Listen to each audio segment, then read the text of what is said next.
Hello, all guys, gals, and non-binary pals. Welcome to the newest episode of the Noobs and Knockouts Podcast, brought to you on YouTube, on Spotify, on Google, and Apple Podcasts. I'm Austin. I'm a knockout. Watched a lot of wrestling. I'm David. I'm a noob. Haven't watched nearly as much wrestling, but man, oh man, have I watched a fuck ton of Lucha Underground.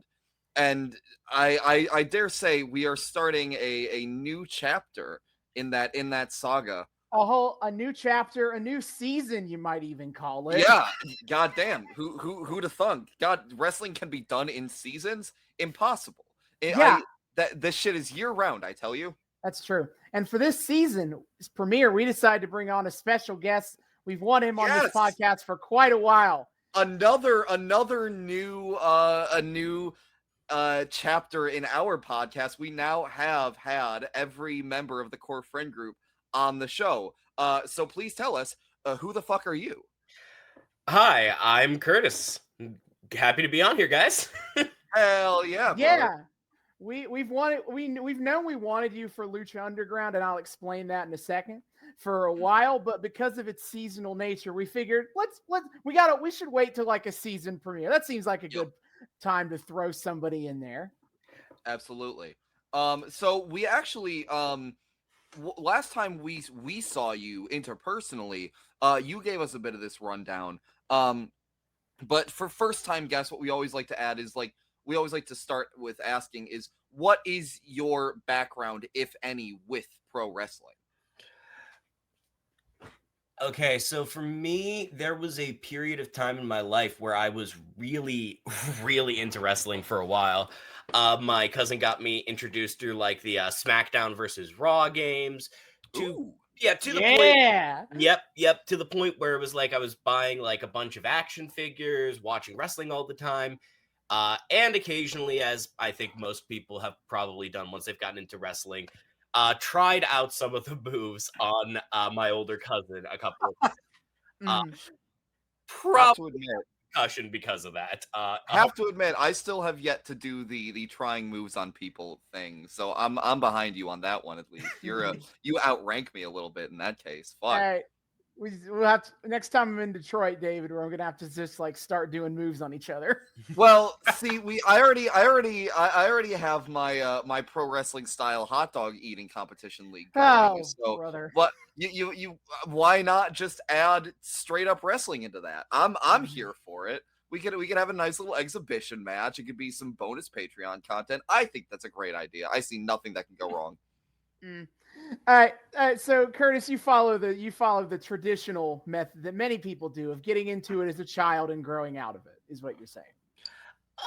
Yeah, for the most part. It's one of those things where it never fully goes away. So if I hear something about it occasionally, the old like nerd out will start happening again. But for the most part, I grew out of it, I'd say. Sure. Oh, yeah, that's fair. A lot of people do.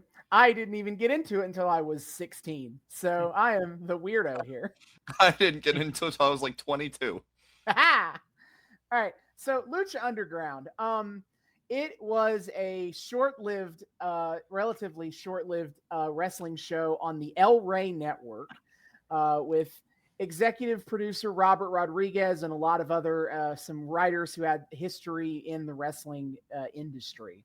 And it's basically like a super stylized telenovela, but wrestling. Mm-hmm. So wrestling. Yes, but it's fair, but it's leaning into it more. Yeah, but you've watched WWE. That's the wrestling that you consumed, right? Oh, absolutely. But I feel like anyone who's watched wrestling and then has watched a soap opera of any kind has definitely noticed like some of the parallels and some of the behind the stage stuff. Oh, without a doubt. The one thing I will say that I'll be interested to get your take on the back half is like the presentation is like it leans into that soap opera like telenovela aesthetic. Like especially if you watch any of the like pre-tape segments, it looks like telenovela style, like camera quality sort of thing. Yeah, it's not the kind of like WWE that like just stick a camera backstage and talk into it.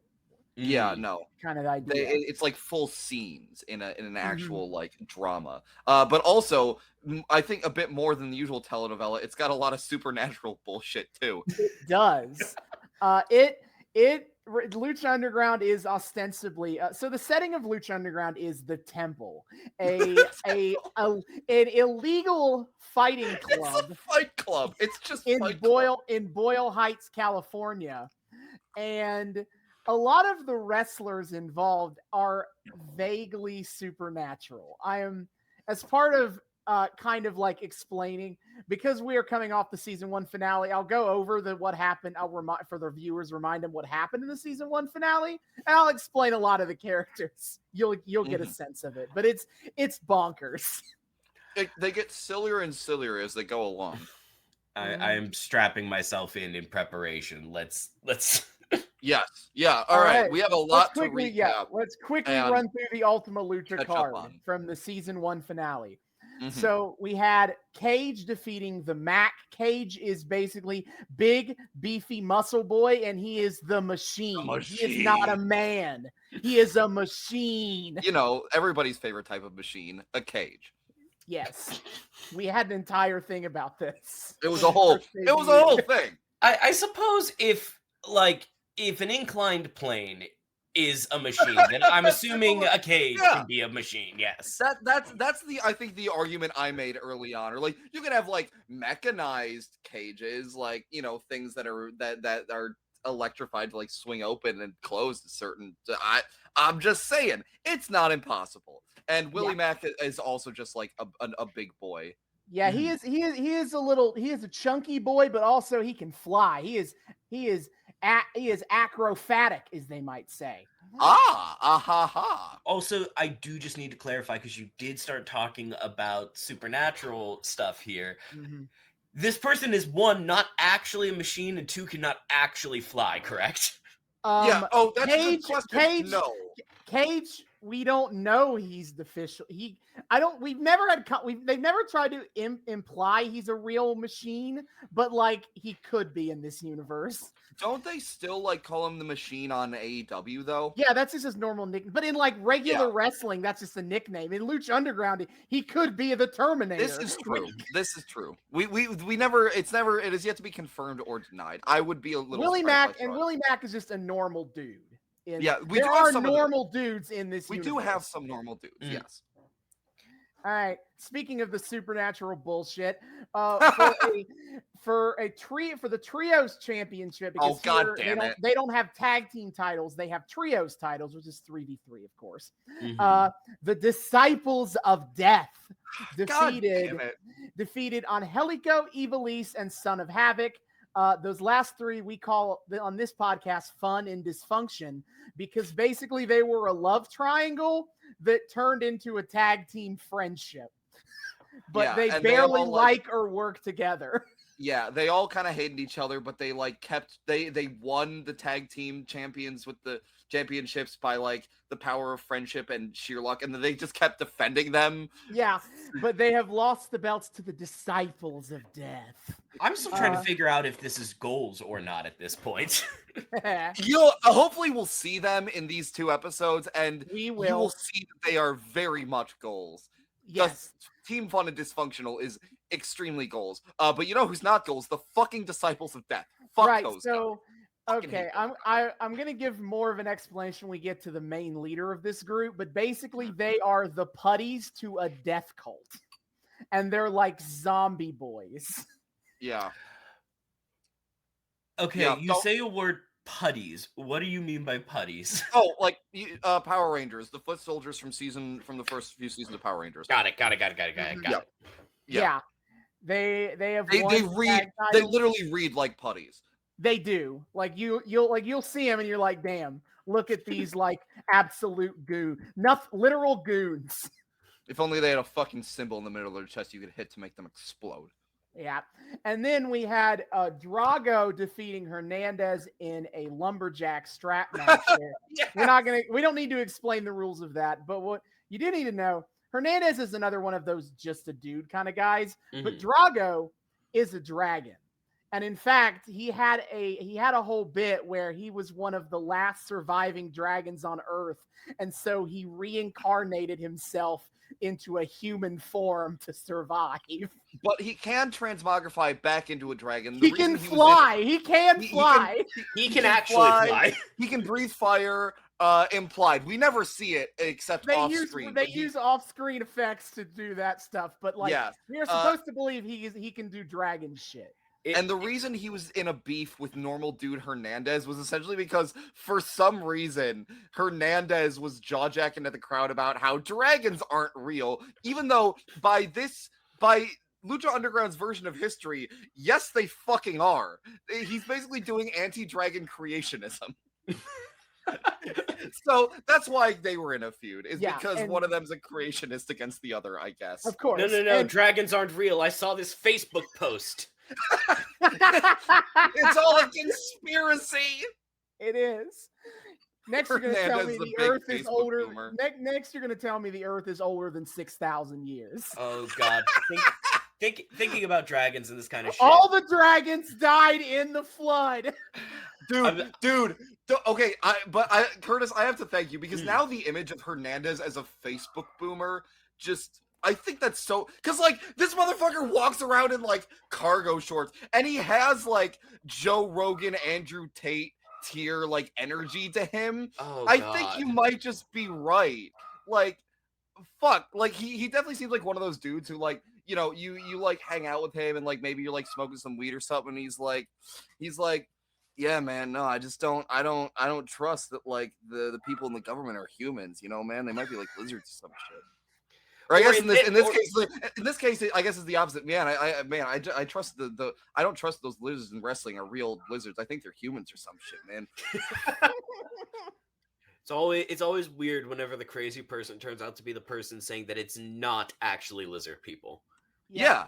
And in this case, that is the case. You're crazy if you don't believe in lizard people in the Lucha Underground universe, as you do. Yep. So then we had Johnny Mundo versus defeating Alberto El Patron. We don't need to go deep into this one because several wrestlers did not come back to the show after the first season. Alberto El Patron was one of them. Thank God. But Johnny Mundo is basically another normal dude, but he is like this cocky, arrogant. He wears like these like furs, and he's a cocky douchebag.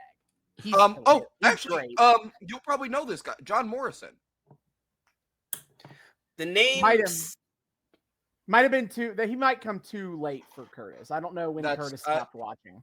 Hold on. You might recognize him when you see him. He does parkour. That's the main thing. He's also a parkour bro. He does parkour.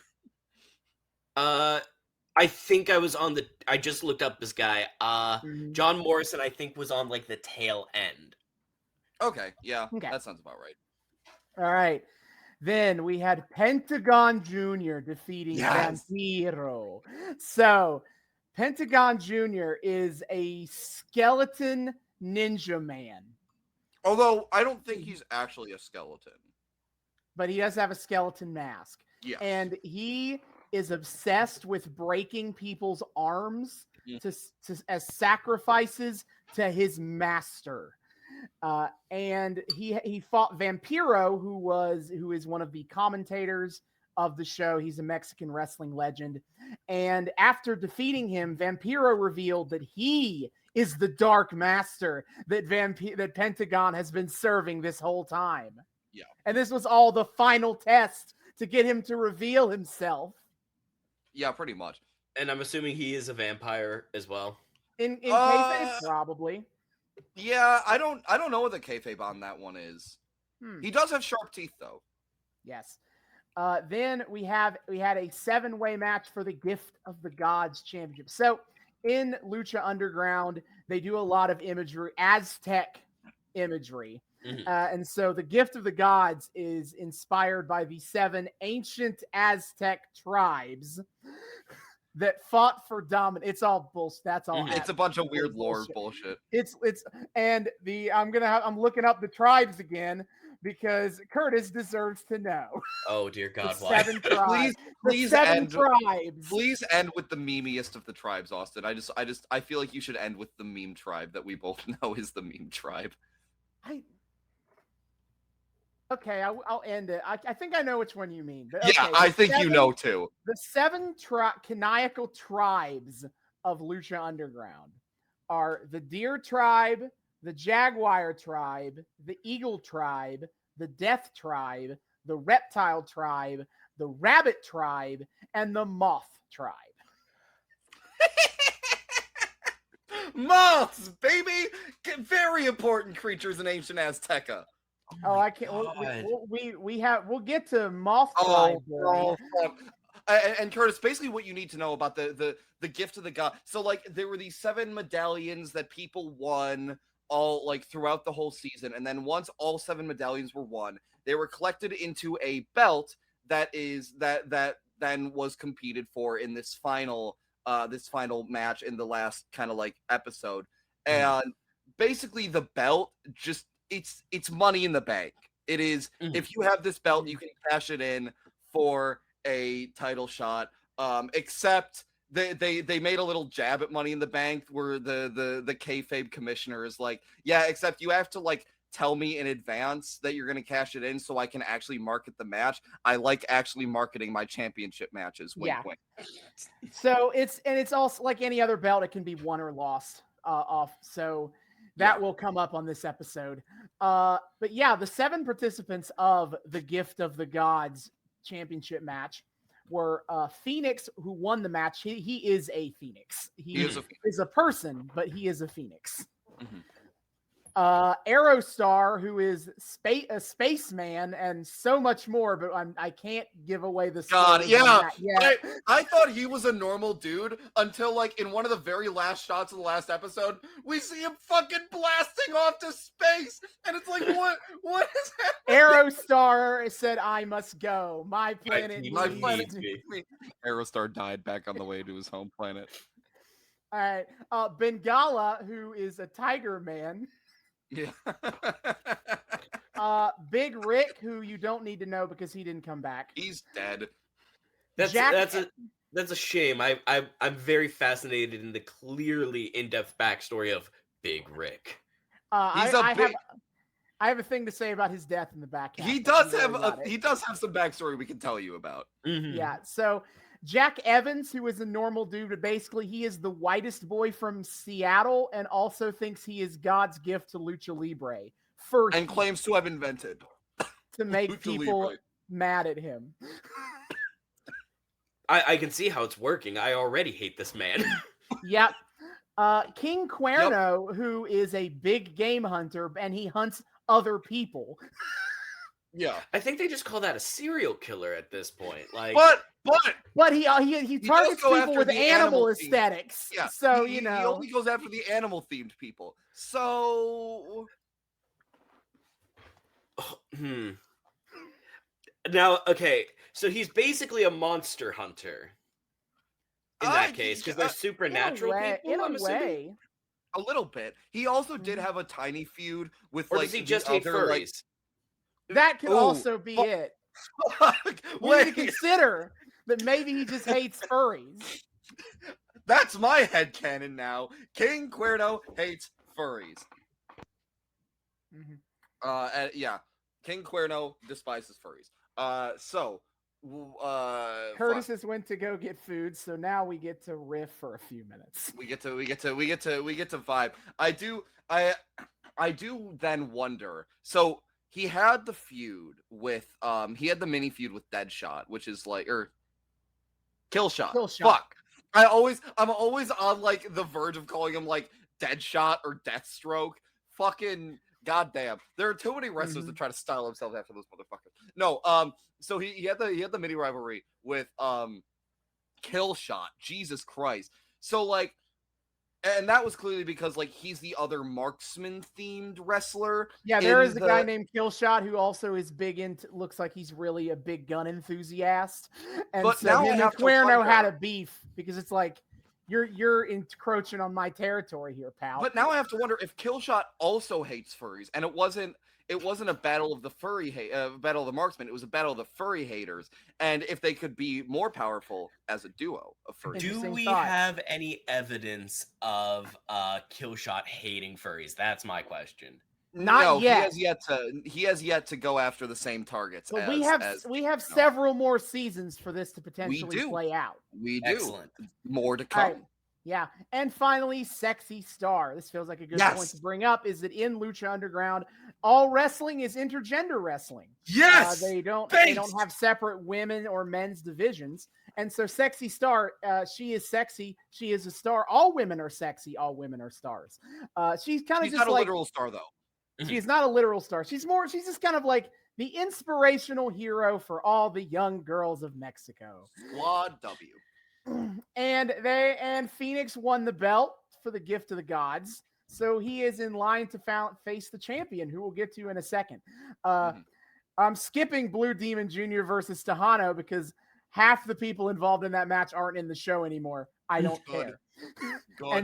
And in the final match, we had Prince Puma, the Lucha Underground champion, a kid from Boyle Heights who rose up and was champion for almost the entirety of the first season, taking on Mil Muertes, the leader of the aforementioned death cult. Mil Muertes is a literal zombie.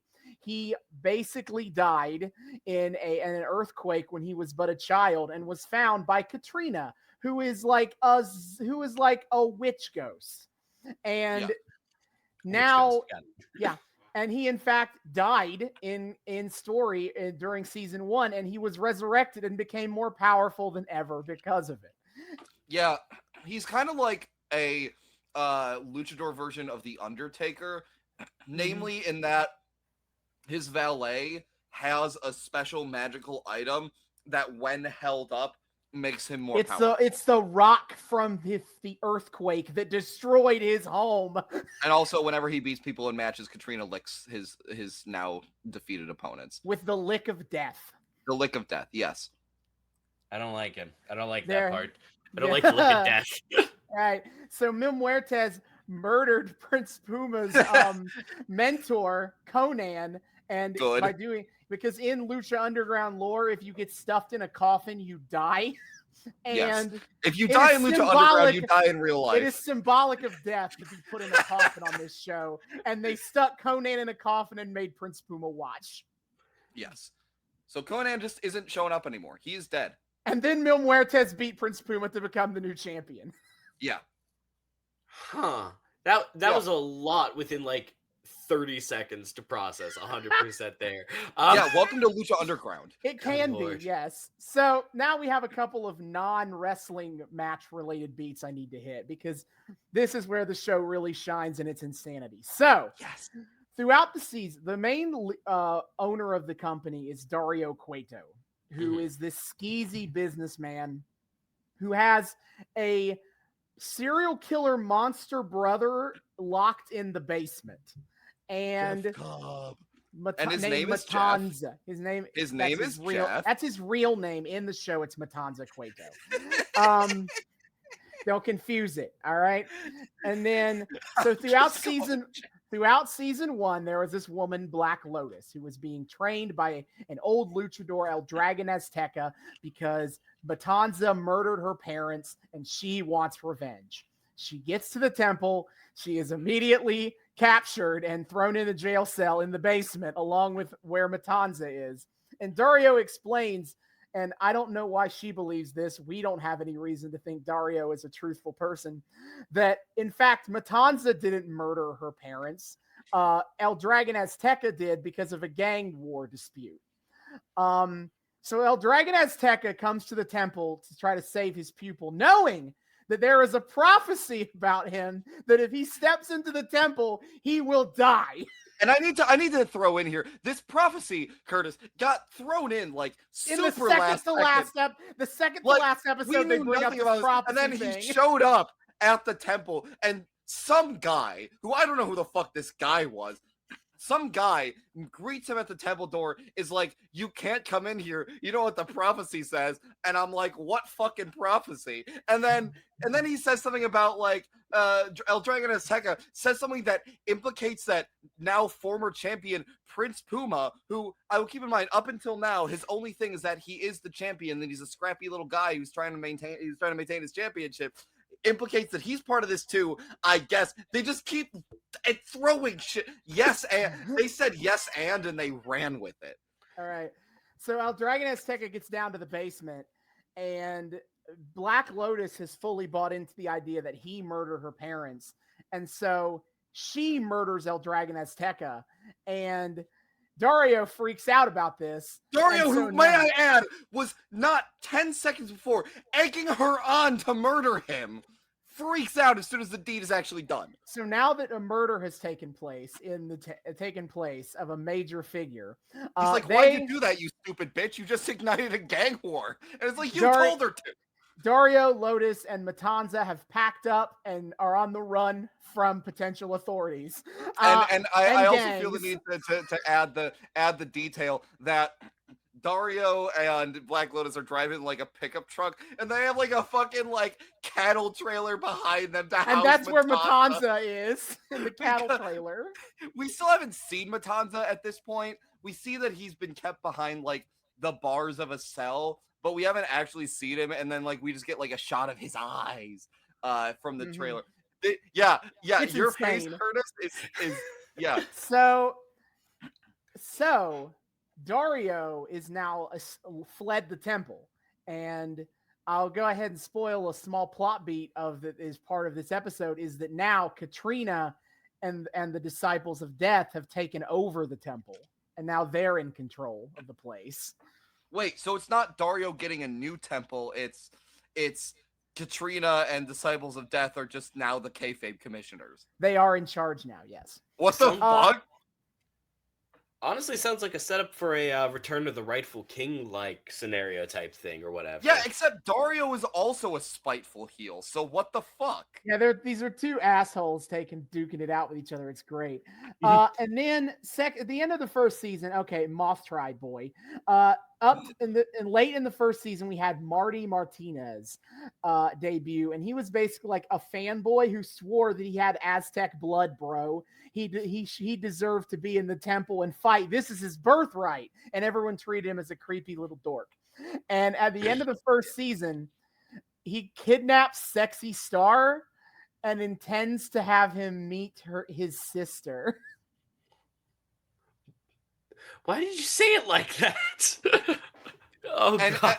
I feel the need to illustrate, when we see that Sexy Star has been kidnapped, it's in like a pre-tape that's like a bunch of like little bookend pre-tapes at the end of the season finale. It's and mostly like, people like wholesomely being like, "See you down the road, pal," and then brother. they leave and then they get in their cars and leave the temple, and then suddenly there's a kidnapping plot. Yeah, like Sexy Star is bound from like neck to toe, completely cocooned in rope, and we just see like her in a fucking like basement with like a swinging light over her, and Marty being like, "This is only the beginning."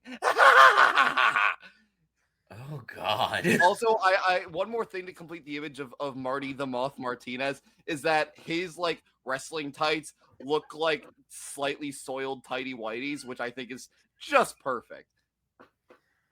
He is a creepy little fuck. He's a creepy little bastard, and I hate him.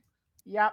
So that is the setup here at the end for Lucha Underground Season 2. Interesting of note, one last thing before we go ahead and jump into the episodes. In between seasons 1 and 2, Lucha Underground started putting out a 4-comic miniseries detailing events that occurred in between seasons 1 and 2. Mm-hmm. Most of them basically reiterate a lot of plot points that happen in season 2, so I'm not going to mention what happens in them until they become plot relevant to the show, in order to preserve the twists of the show. But I will be bringing up like, this is a thing that happened in the comic books. So we've got an extended universe of this already. Because we have to explain how all the wrestlers that aren't coming back in this season are dead, actually. Yeah, and that's why they're not coming back. In the show, they make a lot of when wrestlers no longer want to be part of the show, they're written out. They are frequently written as missing, and it's mostly Easter eggs for the fans to know that they are missing. But it's based on the way Lucha Underground works. Lucha Underground likes to kill off characters legit. because of the format of the show. So Yeah, there's just permanent you can be safely assumed that anyone who never appears on the show again is just dead. They died off screen. Man, I wish I could live in a reality where Alberto Del Rio's fucking dead. Oof. So, if you want to watch the show along with us at home, basically you're fucked. You can do so. You can you can still buy the seasons on Amazon Prime and iTunes. However, no streaming services currently have Lucha Underground. Fuck to be. But they're all easily found online if you know where to pirate. And that is what we're going to be doing. All right, real quick. My food has gotten delivered. We'll be right back. All right. Hell yeah, that works. Sure. And so, join us. We will also be right back. Yes, join us in the back half as we discuss Lucha Underground Season 2, Episode 1 and Episode 2. Hell yeah, brother. And we are back. We have just finished Lucha Underground Season 2, Episodes 1 and 2, A Darker Place and the Dark and Mysterious. Holy fuck, dude. Holy fuck is right. Yeah. All right. Tradition on the show. We are in the presence of a guest. So we throw it to you. Initial thoughts, feelings, etc. I know we had talked about me being a quote, like I had gotten out of wrestling, like I had grown out of wrestling. Watching this has made me uncertain of that. Holy shit. Yeah. Everything about it is what I loved about wrestling, like these really like super acrobatic moves, all of this like really stupid, wonderful drama. And of course, like there was that big reveal at the very end of the last one, which just brought me back to being a like fucking middle schooler and playing SmackDown versus Raw. And oh God, I don't even know what else to say, honestly. Holy crap. Oh my God. Oh yeah. Oh, we'll get to the big reveal at the end of the second episode. But oh yeah. Yeah, dude, wrestling's good shit, and there's plenty of good wrestling out there still today. Austin, I'm sure would be more than happy to convert you to. Sure. And for tonight, Lucha Underground starting off hot for their second season. Shot a fucking Vampiro off the bat. Yeah, this season is the one that probably has the most personal meaning to me. When this show was airing, I didn't jump on until like the very end of season 1. I think an episode or two before the season finale. And then season 2, I watched as it aired over the summer of 2015, excuse me. And no, 2016 was the summer. That's it. That's right. It's after my third year of college. I was trying to remember which year that was. And then season 3, I kept up with mostly, and I started to fall off. And season 4, I also kind of barely got over the finish line of. But season 2 is awesome, and I'm so happy we're here to a part that I remember the most of this show. Oh my God, yeah, this shit. Oh, this is some of the best Lucha Underground we've seen, and again, I would say this every time. Lucha Underground is the single best thing we watch for this show. Period. And I didn't think like I couldn't conceive of Lucha Underground that was better than what we've been watching, but holy shit. God damn. It came out firing. So starting tonight with a cold open. Yeah, I know. Vampiro in a psych ward. Yeah, he's a fucking. This is brought up. Time to cycle to the comics for a second.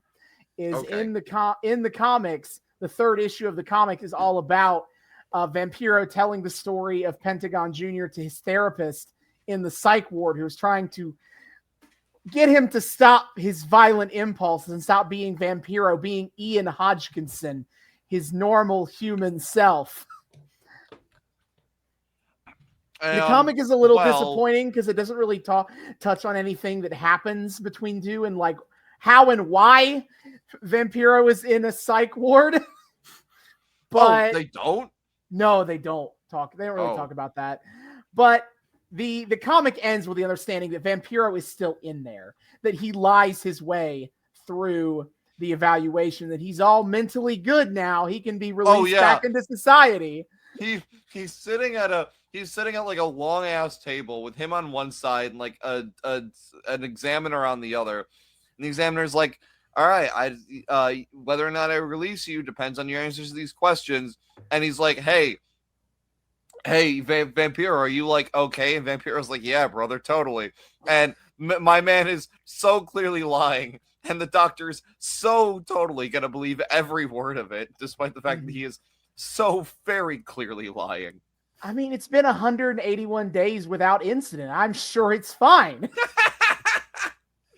And my man's even being prescribed fucking antipsychotics. What?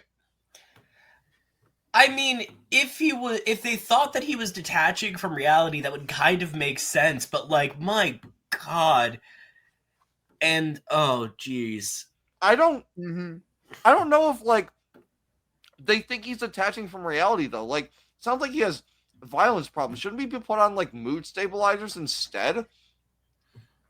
Well, it's like half violence issues, half like multiple personalities, because he clearly sees Ian and Vampiro as two separate people. Oh, sure. I guess. Yeah, okay. But either way, the guy's like, all right, one last question. Any more violent tendencies? At which Vampiro lunges at the guy. Well, no, what he says is he's like, before I can let you go, I need you to promise me that you're going to stay away from the people and places that trigger your violent impulses. Which apparently triggers his violent impulses. Yeah. He's like, how dare you not let me go back to the temple? You're going to die. Prison break. Nah, he beats the absolute shit out of the guards and the doctor, and then because he's Vampiro, you see, he bites into the neck of the doctor, and they show this thing on the screen, 0 days since last incident. It starts at like the 181 days without incident, and then it like takes all the way down to 0, which I thought was really funny. And then you get this, and spoiler warning for Twilight Breaking Dawn Part 2 of all things. You get this fucking Twilight 2 Breaking Dawn, like, oh, it was all like a fantasy the entire time. Like, I was like, yes, where the fuck? Okay, I have so many questions. Yeah, in Twilight, the fucking I haven't even seen the movie, but I know about this. The goddamn like war scene. That's all a dream sequence. What?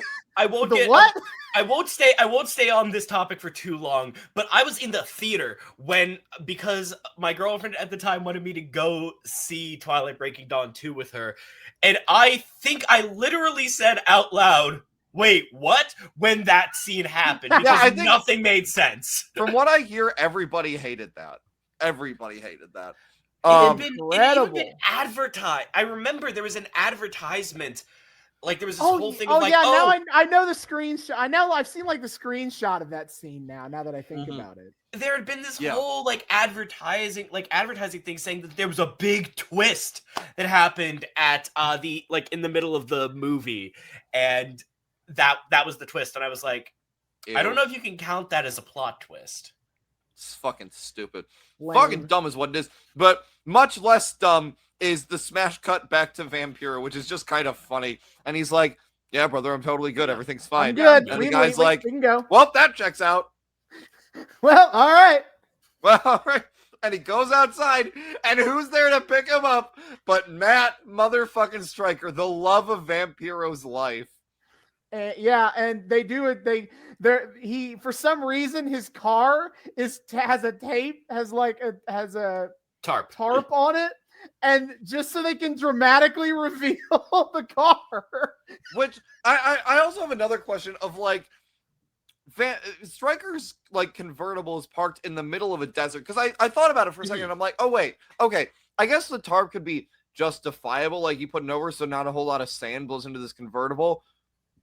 But that being said, why the fuck does he have it parked in the middle of a goddamn desert, not just, in the parking lot of the psych ward? That also brings up the question, is the psych ward just in the middle of the desert? That was my thought, is that the psych ward's in the middle of the desert. Maybe the psych ward's all part of Vampiro's imagination, brother. Plot twist, this actually wasn't actually a psych ward. Vampiro just went to Burning Man, and this was all some elaborate like performance art thing. Like he took some Dude. he took some very nice drugs out in the desert. yeah, exactly. I wouldn't even be surprised. That seems on brand for Vampiro. But yeah, so they're like, we're going back to the temple, but it's a darker place now. And Vampiro looks at his antipsychotic meds, and we get the shot of the tires revving up and drives off. I thought he was gonna throw the psych meds. I out thought the so car. too. I was like, oh, that man's about to chuck that shit out the car. But you know what? Credit where credit is due. I guess Vampiro is actually being, despite the fact that he lied his way through his final evaluation like a motherfucker, he's apparently being very responsible about his treatment, guys. Actually, wait. No, that also brings up another point. Why did they wait until they released him to put him on these antipsychotic medications? Not, while he's in, like, their care. So Same they reason. can monitor how it happens. Same Damn. reason why the doctor evaluating him is an absolute fucking quack who could not see through the most obvious lying in the universe. He honestly kind of looked like a Big Lot version of the guy from If Google Was a Guy from College. Oh my Humor. god, you're right. Just like with a little bit more hair, basically. Now I need Vampiro in If Google Is a Guy. Google tries to correct him once, and Vampiro just bites his neck. That's all that happens. Yeah, that sounds about right. I can see it. Yep. Vampiro's like, all right, Google, I got some questions I gotta ask you, brother. Yeah. But they drive off and we're back. And we even got a fucking title announcer now that goes Lucha Underground. Fancy. Yeah, and we cut to backstage. Catrina has put her name all over Dario Cueto's office door. Yeah, this is how I learned that Catrina's name is actually spelled with a C rather than a K. I've been spelling it wrong for an entire season. I've known that the whole time. And you didn't tell me. That was another surprise that Austin was keeping. Don't get me on not telling people information about their names, sir. Hey, middle name gang, middle name gang. Middle name gang. Anyway. Everybody loves inside jokes and podcasts. Sorry. Hey, I know. I mean, obviously. it cannot possibly be more alienating than when Elizabeth went on multiple Critical Role rants in the middle of the episode. Don't talk about Critical Role, or else I'm gonna start going on multiple Critical Role rants. No! God, God, this podcast to talk about Critical Role. Yeah, go do your own. This is our podcast. Go find your own. You invited me on here. You accepted everything that was gonna be. That's God true. Damn. Yeah, you're right. We did All right. Also, it's you can tell it's a new season because Catrina got bangs now, and on top of Dario's office, that probably is an important thing that happened between seasons 2. And she got bangs to show that time had passed. Ha! Indeed. So Catrina. Basically, Catrina and, as I said, Catrina and the death cult that is the Disciples of Death and Mil Muertes. They're in control of the temple now. They just run the place. Yeah, Dario disappeared. Someone's got to fill that void. Yeah. Why not the zombie people? So Fenix walks in with his Gift of the Gods championship, and she's all like, I guess I'm not surprised that Phoenix doesn't know to stay dead. Awkward encounter between exes here, and Phoenix is like, hey, I'm coming for Mil, and she's like, no the fuck you aren't. She says it's his right to do so, but as the new ruler of this temple, it is my right to make you wait until next week. And in the meantime, I'm gonna put you up against someone, just to really give you a chance to not ever have to fight Mil. In the second issue of the comic book is all about the Disciples of Death, and in that comic, she strikes a deal with King Cuerno to get the belt away, the God's belt away from Phoenix. Yeah, I want to touch on that a little later because I have questions. Sure. So she talks about King Cuerno. Yeah, so tonight he will have to defend his Gift of the Gods championship against King Cuerno in order to face Mil next week. And she goes, run along, little birdie. King Cuerno awaits.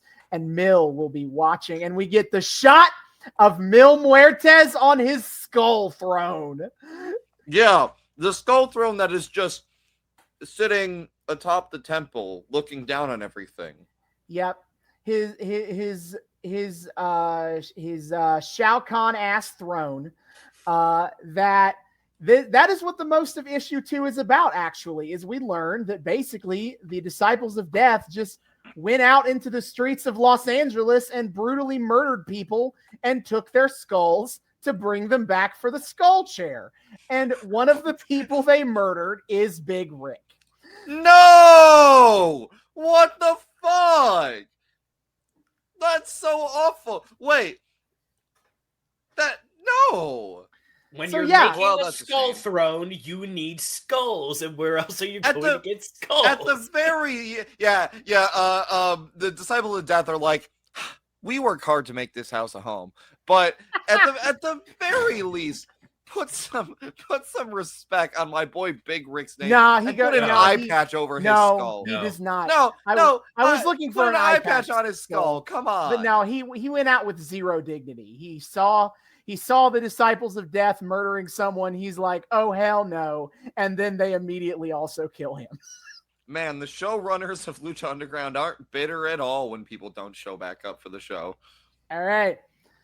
So we get to the first match of the evening, King Cuerno versus Fenix. Yeah, baby. And Striker's back on commentary. Oh, no. Also, so Vamp and Striker are indeed back on commentary. Did not see that one coming. And also, Striker's like, all right, I've been waiting so long to say this. Melissa Santos, take it away. And I don't think he's ever said that before, actually. I don't think I've ever heard him say that once in all of season 1. No, Austin? I don't think so. Never paid attention to it. So I guess he's just been waiting. Really, he came up with this new catchphrase, and he's been waiting so long to finally trot it out. He's had 6 months to work this out. No, I I like Go to think for it. that he probably had this catchphrase like at the start of season 1, but he just never found the right time to say it. No, Curtis, you have to understand something about Matt Stryker, and it's that Matt Stryker, he ain't so good with words. He's a big dork. He's a big dork, and he uses words not good. So I could fully see how him. dare you disrespect when they had a coffin match and he called it a funerary box. Funerary mark. That was goated. Oh my god. My king of malapropisms. Yeah, so I could fully see him taking a whole 6 months to come up with "Take it away, Melissa Santos." Yeah, I've been waiting to tell somebody else to please do my job for me. That is what I've been waiting to do. Absolutely. He's so excited. Yeah, so we got Cuerno coming out, and he's got his whole His big deer that he wears. Oh dear, Cuerno is here. I wonder what tribe Cuerno might be in. Moths, It's right? I feel Of like course. Yeah, I feel like the hunter dude being part of the deer tribe is a bit of ironic, a little bit. A little bit, but we're not going to put him amongst any of the predators or amongst the death. No, the preyest of all prey, deer. hey, you can't help what tribe you're born into. It's not quite the worst. It could have been the rabbits. It could, or the moths. He could have been a moth. He would not fit in with the rabbits, but that's a season 3 thing. Yeah, no, I'm excited to see what the fuck we got going on with that next season, but that's a whole season away. And he's here to do some fighting. Also, fucking, we keep cutting to and referring to like Mil atop his throne here, and like, one, what a pompous douchebag, but also, I have a serious logistical question. What happens when Mil needs to take a bathroom break?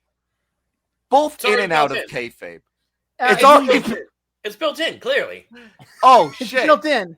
Wait, God, no. You know why you didn't see the eye patch with Big Rick's skull? That's because that's the seat. He's shitting into Big Rick's skull. No! The absolute disrespect. No! He's Not just shitting my on this guy's boy! skull. Oh, no, he Fuck wouldn't. you, man.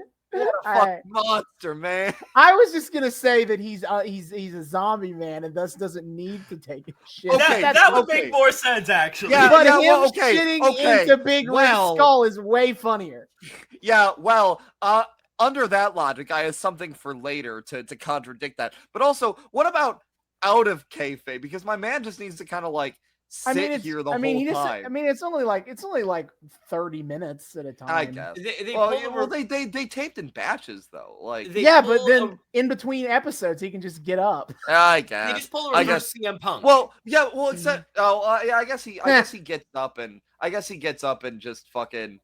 He can do that in character. Yeah, I guess so.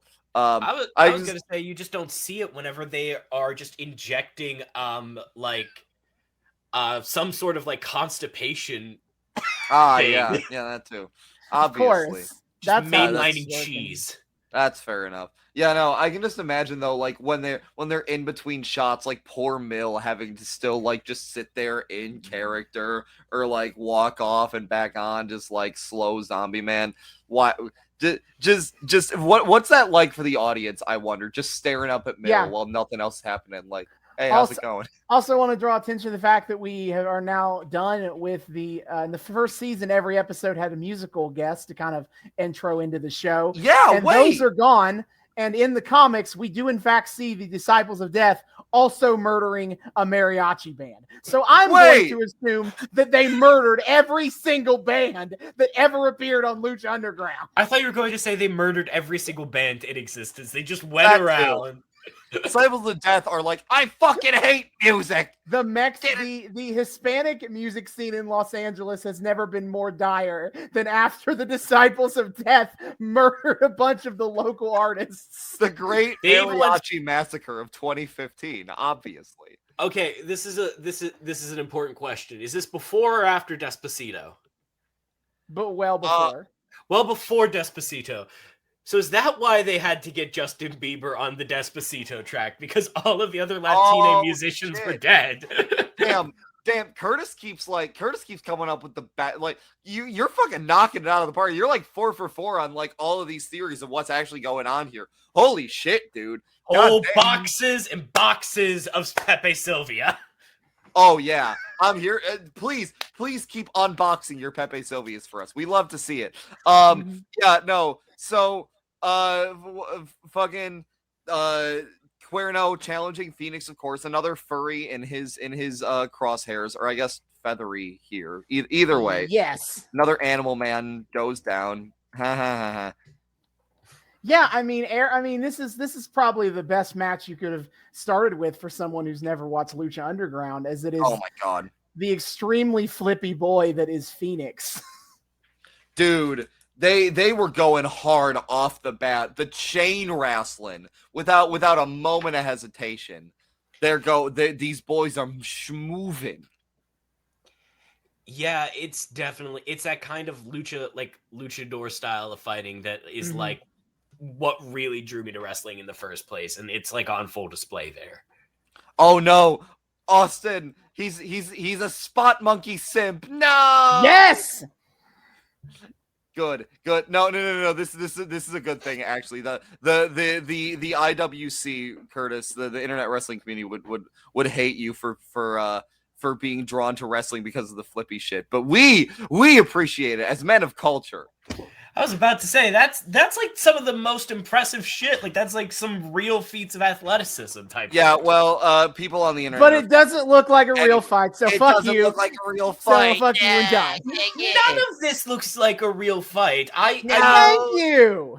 There's similitude compromise. Okay, as somebody who was a theater major, like got his degree in theater, I've had to like watch a bunch of things on like stage combat and stuff. There are ways to make this look better. They could make it look better. So why make it look better when you can make it look cooler? That's all I'm saying. Exactly. Yeah, no, dude, the three of us popping for all these spots tonight, that's what wrestling's all about. Anyway. Nothing but wrestling. rule of cool here. Nothing but, well, speaking of nothing but rules, we have Rick Knox in the ring. And I was like, oh no, it's Rick Knox doing a singles match. Time for some shenanigans. But I mean, goddamn, Cuerno plays this one totally clean. I mean, yeah, you're right. The ball punching one is later. Yup. My bad. Rick Yeah, Knox's match where there was dick kicking was later. Yeah, no, oh, yeah, no, don't worry. I acknowledge that. But yeah, we did the impossible. Rick Knox fucking Cuerno doesn't need singles to match cheat. Cuerno doesn't need to cheat. He is a stone cold killer. Yeah, well, there are a lot of other stone cold killers who feel the need to throw in a cheap shot now and again, but I feel like people are just compelled when Rick Knox is in the ring, you know. But yeah, I somehow my boy avoided it this time. Good for him. I'm very happy for him. Absolutely. Craziest thing here is Cuerno hits the thrill of the hunt, his big move that he beat everybody with in season 1, and Fenix is like, I'm kicking out of it, thanks. Yeah, Fenix is like, that's not gonna work for me, brother. But Fenix goes for a springboard 630, which is insane. So sick. But he misses, and Cuerno plants him with a pile driver and wins the match. Yeah. So I guess it was funny too, because like when Fenix walked in to Catrina's office, I was like, oh, wait, I didn't kind of realize this at the end of the last season, but this is kind of perfect booking because like Fenix had that whole rivalry in season 1 with Mil Muertes, and like him and Catrina had their like tryst that actually was just Catrina fucking with him. So like having him come back to be like Mil's first challenger is like really good booking. And then Cuerno beats him. Nope, fuck you. Are your expectations properly subverted, David? Yeah. Oh. Remember, David, it's a much darker place. I literally, in my notes, I was like, Cuerno gets the dub. What the fuck? A darker place, indeed. Yeah, we don't need a representative of all that is light and life as the new champion around here. Dude, we need death, and who is better at death than a hunter? Dude, there was so much. Dude, there was so much like heel winning in these 2 episodes. They're sending a fucking message to the audience. This ain't your grandpappy's Lucha Underground all the way from last season. But yeah. So Cuerno gets the dub, and then we cut away to a story segment. And Team Fun and Dysfunctional is back! They roll up in their motorcycles. And Curtis is like, please tell me this is the thruple you guys were talking about. Yes, it is the thruple. Their style altogether is just wow. Dude, wait till you see them like tag together. It's beautiful chaos. Well, I mean, here's hoping they continue to tag together because of what happens in that. Oh, I have no doubt. Yeah. So they meet Catrina in the gymnasium, and they're like, and Evilise is like, we want our trios titles back. And Catrina's just like, no, actually. No. You don't. Because Mil has very specific instructions about what to do with you people. You are going to fight each other. And Son of Havoc is like, we worked so hard to not do that, so we don't want to do that. And Catrina's like, aha, well, that's the point, you see. Well, that's the thing, though. Dude, also, is it just me? Or what? Why does Son of Havoc's voice sound like it's being pitch shifted in real time? My man has the deepest natural speaking voice I've ever heard, and it sounds fucked with. It's so wild. He's like, yeah, well, we just spent the last year working on not doing that, so what the fuck, Catrina? And every time I forget just how deep his voice is. It's fucked. But yeah, so they're fighting each other now. No, yeah, and Catrina does say though, to get them to go along with this, is that the winner will receive a shot at Mil Muertes tonight. And Evilise is like, yeah, and as soon as I win that belt, I'm coming for you, bitch. And Catrina seems very assured that that is not the case, but that will not happen. She is feeling very confident about it. Yeah. we fucking we get Catrina We coming go out back. to the We go back to the ring, and Catrina Yeah. comes out. We didn't really talk about this in the front half with Curtis, but like all the stuff that happens backstage, the people at the ring area do not see any of it. They are not aware of any of the stuff that happens backstage, which is unlike obviously what happens in like WWE.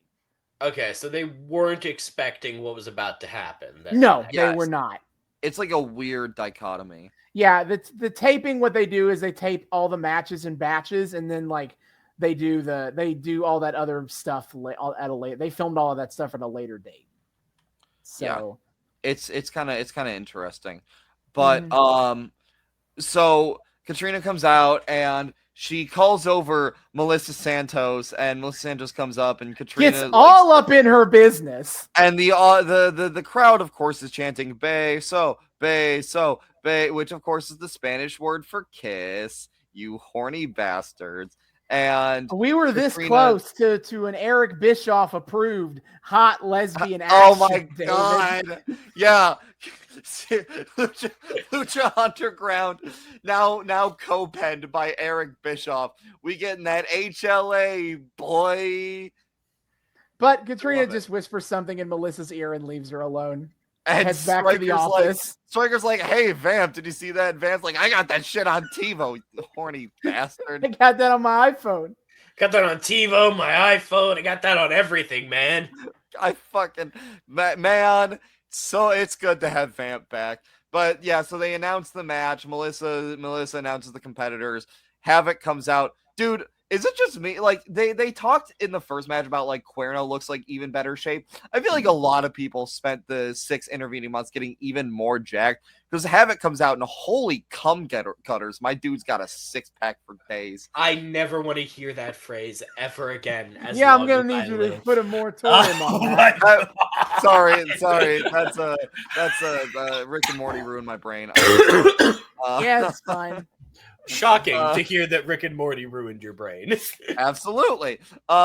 So Havoc comes out first, and then Angelico comes out, and I kind of had a thought of like, since when does Angelico? Because I don't think he had this last season. Angelico's got like an officially monogrammed Lucha Underground shirt. Like it's his neon green color. It's got like the Lucha Underground logo on the front. It's got his goddamn name. Did he have that last season, Austin? I don't think so. I mean, they've started to now. They got merchandise. They got like the 2 shirts and a hat. I will also say I absolutely love the character. Angelico seems like a really cool person. Why does he look like if Quicksilver fucked a can of Monster? Well, to be fair, he wasn't like he came into the thruple arc here as like Son of Havoc boy. As being like the fuck boy rebound for Evilise after she broke up with Son of Havoc. So you know what? It fits his vibe. He wasn't even a rebound. He just started sexually harassing her, and she was like, "What the fuck, dude?" Yeah. And then Son of Havoc was like, "Why are you besmirching the honor of my ex?" And then shit just got weirder from there. And then they won tag titles, as you do. Yeah. So, but like in kayfabe, like I don't think he could have gotten like. I guarantee you, Catrina wasn't sending out official Lucha Underground merch to. I want to argue that in storyline, Angelico invented the logo for this in particular. Like he is invented for his shirt. No, see, the theory I came up with is that he just got it on custom order because really, who the fuck's gonna sue him? Oh yeah, Dario Cueto gonna defend his trademark in court of his illegal Fight Club. Absolutely, that's a valid point. So either way, he's got some cool new gear, and then Evilise comes out, and something I didn't really process until I saw Evilise come out. Holy shit, she's like not in a cast anymore. That feels good to see. Yeah, her broken leg is now healed. Yeah, and that was, by the way, Curtis, an actual. She like legitimately broke her leg during like the championship match. Yeah, for where they won their titles. So she spent the entirety of their championship reign like effectively out of commission. and they had to just write around the fact that her leg was fucked up. Yeah. Oof. Yeah. I Also, took note of Vampiro- I took notes of like when Melissa announced on Helico, everyone in the whole building gasping and realizing what was about to happen. Yeah. Like they're like, of "Son of course, Havoc, Stryker- yeah, on Helico."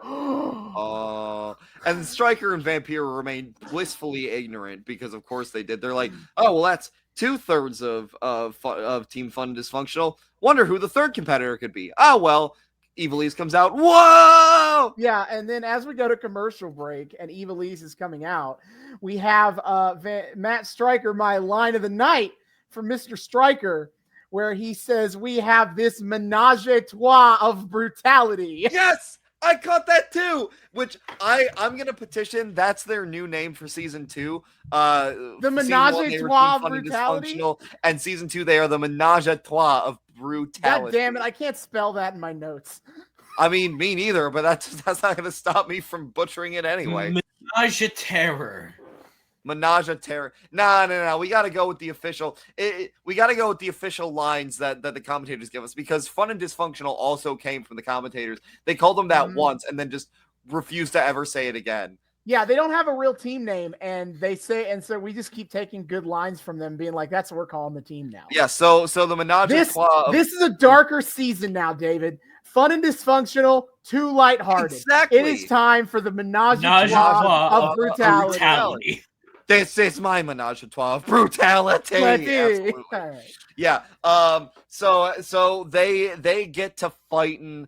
Well, before before they actually start the match is when we cut backstage to Catrina with Cuerno. Oh yeah. She's basically like, "Congratulations on your victory, Cuerno," and Cuerno has to be like, "Catrina, don't worry, not coming for Mil. Shut up." Yeah, I guess Cuerno's just gonna lay down for Mil Muertes, which feels weird. I guess he's getting paid a whole lot. Yeah, and then after that, after she thinks that's satisfactory, she literally poofs out of the room. Dude, she must have spent the intervening time like practicing her speed poofing, because she was out of there like that. Like literally like a half-second cut and then cut back, boom, she's there. Like, oh fuck. She's been training. Everybody's been training, including Catrina, just on different things. And so we cut back to the ring, and the match is getting started up, and Stryker's opining, waxing poetic, if you will, about this situation. And in the midst of that, he says some line about like, "Don't trust everything you see. Even salt looks like sugar." And I stopped and I was like, wait, that's actually kind of a poignant line. Good job, Stryker. And then Vampiro ruins it. And then Vampiro immediately cuts in with, "You look like sugar." Thank you, Vampiro. This couple got a lot. This couple's really developed some sexual tension. Oh yeah, we forgot to mention how season like 1. we forgot to mention how as soon as the episode started up and the two of them were on commentary, Stryker introduced himself and Vampiro just turns to Stryker and goes, "I love you." Like I almost wonder if this is his way of like acting like the antipsychotics are making him nicer, or if this is just his standard flirting. Vampiro doesn't know how to properly express normal. No, I'm not even talking about Vampiro. I'm talking about Ian Hodgkinson out of kayfabe. Like, this is his solution for making Vampiro seem like he's on meds. It's just flirt with Matt Stryker. He's like, Yeah, I remember the first time I ever had to take any kind of like medications like that. First reaction I had was, I need to go flirt with Matt Stryker. Like, I didn't even know him. I just knew I needed to flirt. It's like the SpongeBob episode where they go to sell chocolate bars and SpongeBob tells Patrick to lay it on thick, and he literally opens the door and goes, "I love you." I love you. Yeah. Antipsychotic medications make you gay, specifically for Matt Stryker. The pink kryptonite of medicine. I don't like them Antipsychotics. putting chemicals in the Vampiros that put the chemicals in the water that turn the freaking Vampiros gay. I don't like them putting chemicals in the doctor that turned the Vampiros gay. Do you understand that? This is all part of the global elite's plans. Yeah. So anyway, we get to the three-way match. And goddamn, like I obviously like was praising the first match, but like even more so this match, I had to make a note of. It's been so long, I forgot how fucking good the work on this show is. Because like the first match was good, this one was also just a goddamn banger. Havoc takes the early lead, if I recall correctly. Yeah, I mean they. Yeah, basically. I made a note of when they roll up, pinned each other. That was cute. And also, we could have had a 3-way test of strength, everyone holding hands, but Angelico had to be a stupid dick. Yeah, they go for the test of strength, and Angelico, who again, tall motherfucker, reaches his hand up super high, and he's like, hey, Ivelisse, you can't catch it, you can't reach it. And so she just kicks him in the leg. Fuck you. I wanted to see them all hold. I wanted to see the menage a trois all hold hands. Okay, but we didn't get it. I know. There's so much shipping to be done on this show, Austin. Yeah, there is. Yeah, baby. Finally, it's time to do some shipping. Wait, fuck. God damn it. We got done with the AJ Lee arc, and we're still back to Austin shipping people. No. Oh, yes, we are. God damn. Anyway. Yeah, but Havoc gets a ton of the early, like he kind of takes control of the match in the early going. Yeah, absolutely. And then Angelico kind of starts to get some hope spots in the middle, and then Ivelisse really starts to be a contender. And she's got heart. Yeah, she's fucking in it to win it. So they each kind of get their own sections of hope spottiness. And it all ends with like Havoc has like at some point taken Havoc's got Havoc did a backbreaker to Ivelisse and threw her out of the ring, but then Havoc goes up for the moonsault to win, and Ivelisse knocks him balls first into the ring ropes, and then she rolls up on Angelico for the win. Props on what was it, Son of Havoc for his facial acting in that one. He looked like he just got wanged in the nards. Dude, Son of Havoc is so good at selling, especially so Son of Havoc just seems to have a particular panache for selling the crotch shots. No idea why, but my man has done it many a time. It is comical, Curtis, the amount of times that man has started to go for his moonsault and got knocked down from it, and each time, oh God, they got me again. He never learns. My man's got to start wearing a tough pretty much. And then as Ivelisse wins with a roll up, which is fucking okay. But Ivelisse wins, and she up next. She has a match with Mil Muertes. As she stares, they have a stare down, and Ivelisse does a lot of good acting here of like half excited for the win and the opportunity, and half kind of scared now that she's actually staring down the monster.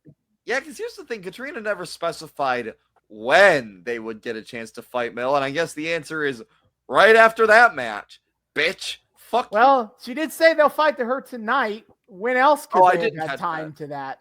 I mean, she said tonight, but she didn't say, like, now. Like, I would assume that would be like, okay, go to the locker room, rest and recuperate to give a good show. No, you're fighting him now. No. They gotta get that meat nice, and Catrina gotta get that meat nice and tenderized for her zombie husband. Okay. Yeah. Come on. But before we get to that match, we cut to 375 miles away from Boyle Heights to some dude bros in a car trying to find an illegal fight club, and Black Lotus rolls up on them, and they're like, hey, do you know where the temple is? And she goes, come with me. Yeah, because if you're going to an illegal fight club, the first thing you do is look at someone and go, hey, do you know where that illegal fight club is? Which did they not just know about Lucha Underground? Listen, it's in the Lucha Underground universe. This thing isn't like on TV or anything. It's just like it's just a local underground fight club scene in Los Angeles. That doesn't make sense because you can see cameras in the show. What? No, you can't. No, what you're talking about. Wait, no. You misunderstand. You know how like really like pro athletes like to rewatch their tapes? Those are all just personal camera crews. No. They're getting tape everybody watches tape. Yeah, that's fair. This is I all was very. under the impression It's that all very. nobody- All this Fight Club is all very illegal in story. Nobody. This is not on television. It's just like a thing you hear about if you know the right people in Los Angeles. Which is honestly kind of funny because aside from the several deaths that we have had, one via coffin, just being put in a coffin, they don't really do anything that intense usually. Yeah, but they're fighting without a license. They don't have the proper that. wrestling license, and Dario is a cheapskate. So yeah, pretty much. That's the whole thing. Is just Dario's kind of Dario's a cheapskate, and Catrina's a zombie witch or a ghost witch. She don't got I don't think what is the value of money to a witch ghost? Yeah, like and also like I don't know if a witch ghost could get like all the proper like credentials to wheel and deal. There properly, is no way Catrina has a legal identity. Yeah, but there are ways to get around that. You can buy a fake ID, buy some fake shit. But I don't. If you, in my opinion, if you have an illegal underground fight club, then where are like the Maces? Where are like the Bone Breakers? Where are all of all of the things? No, we gotta stick to the proper tradition of wrestling. Okay, yeah, fine. Bring the kendo stick. I haven't even seen a kendo stick. Oh, no, we do have those kendo sticks. Don't you worry, they got kendo. They do have those. It's not tonight. Okay, good. The kendo sticks abound, and so they do got other shit sometimes. Drago in particular is a nunchuck enthusiast. Yes, Drago's a nunchuck enthusiast. The fight we saw, the fight we mentioned between Mac and Cage, ended when the Mac burst the Cage, or when Cage burst the Mac's head through a cinder block. So don't you worry. They do go for their intense weapon spots, but also Dario Cueto is also just kind of an actual sincere wrestling nerd. So we got to do things the proper way. Just sometimes also the sadistic proper way. But yeah, either way. So Ivelisse is set to fight Mil Muertes, who comes down to the ring.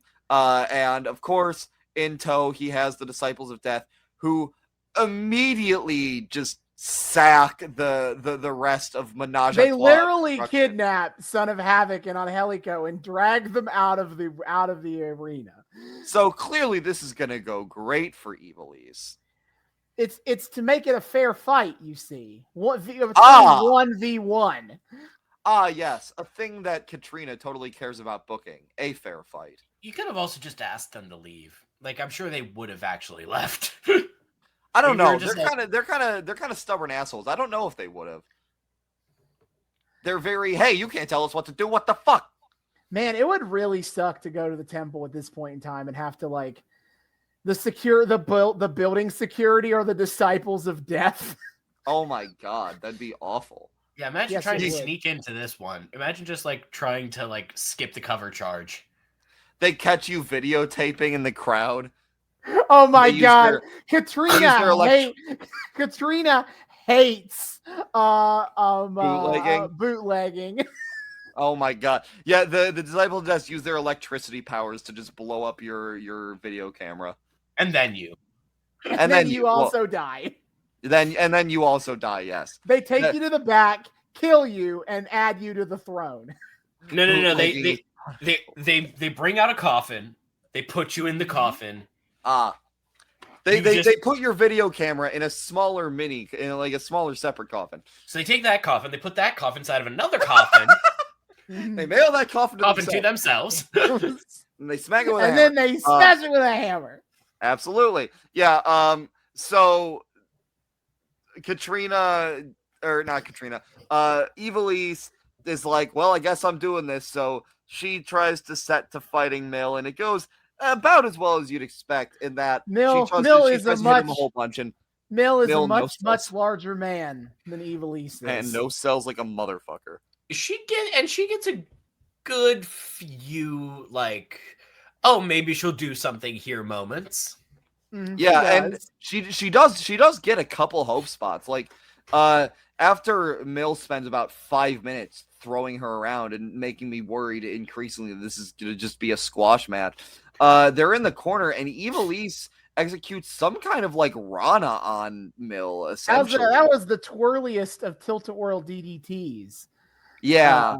It was really impressive. I think I might have let loose an audible shout at that moment. You did. I remember that. It was sick.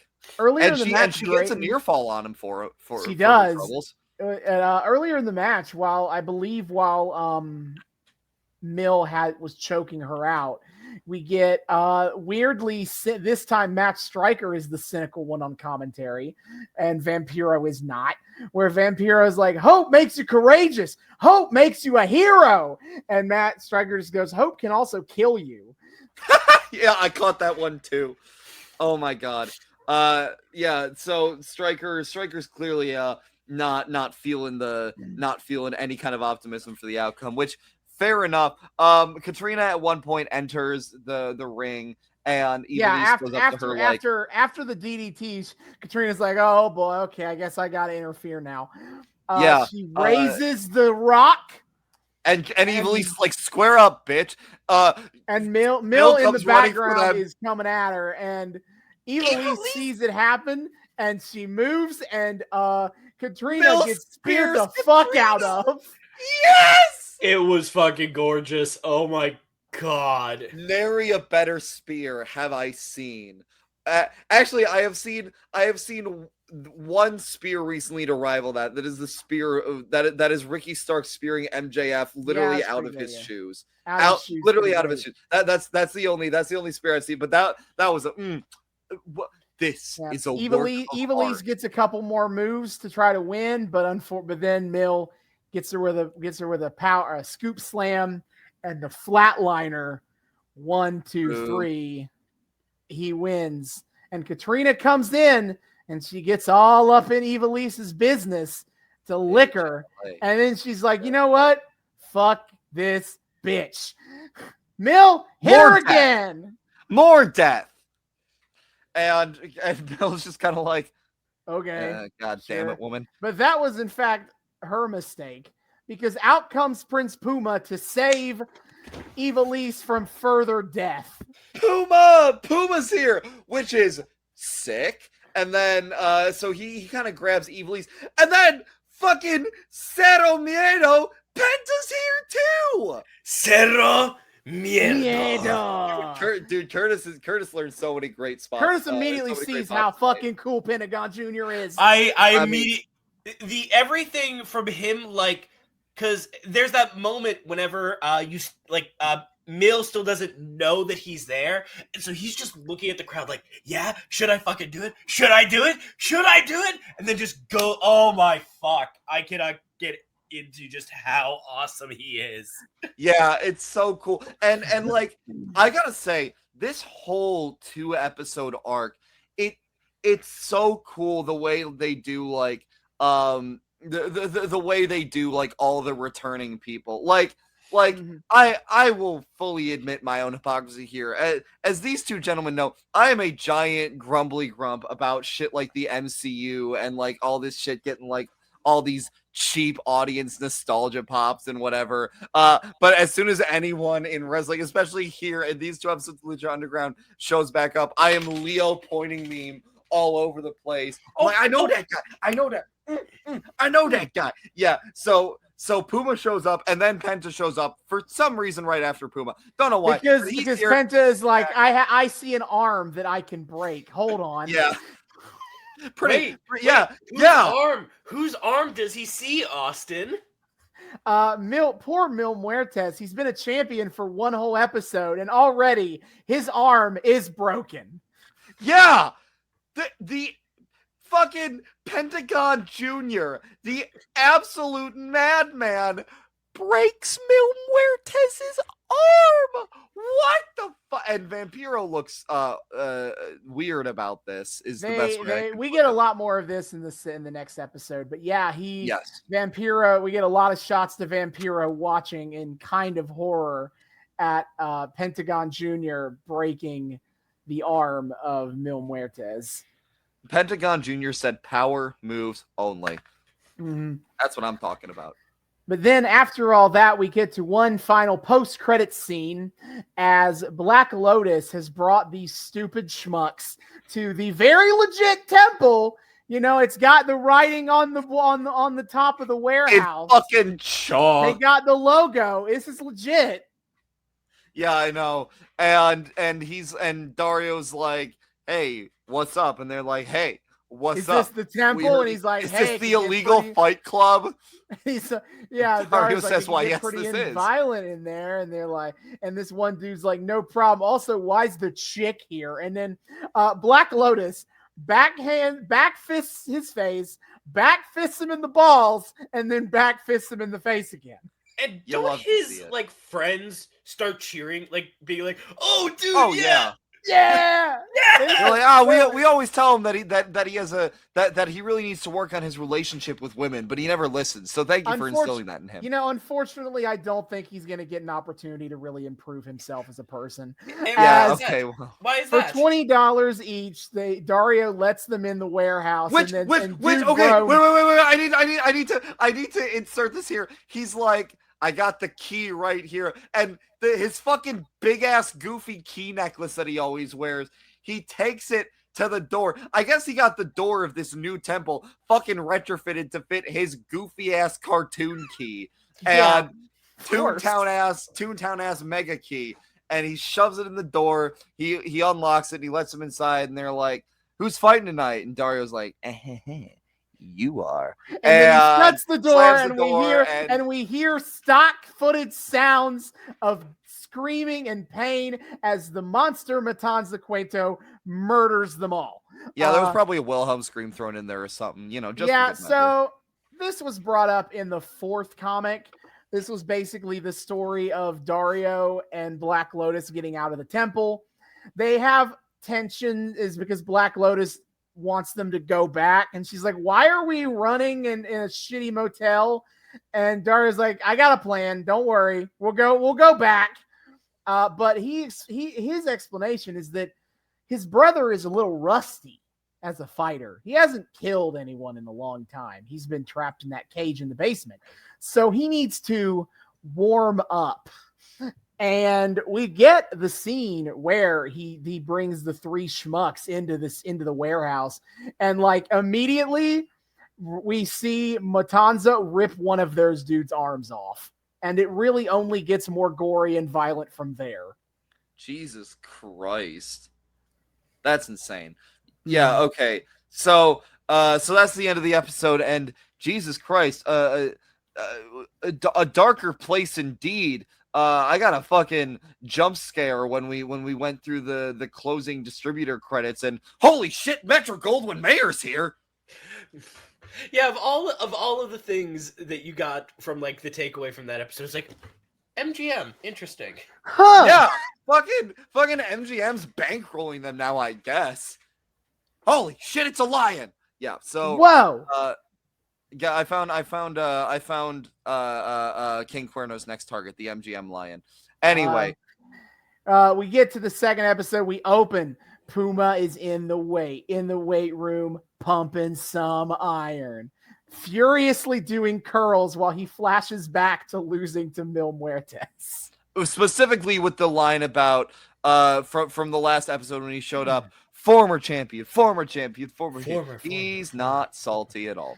And Pentagon arrives, but Puma doesn't talk because Puma is a wrestler from Kentucky, not Boyle Heights. And if he ever talked, that would be obvious. Yes. But Pentagon Jr. is like, "Thank you last week for helping me to serve my master." And tonight we will be teaming together. After we defeat the Disciples of Death, I'm coming for you.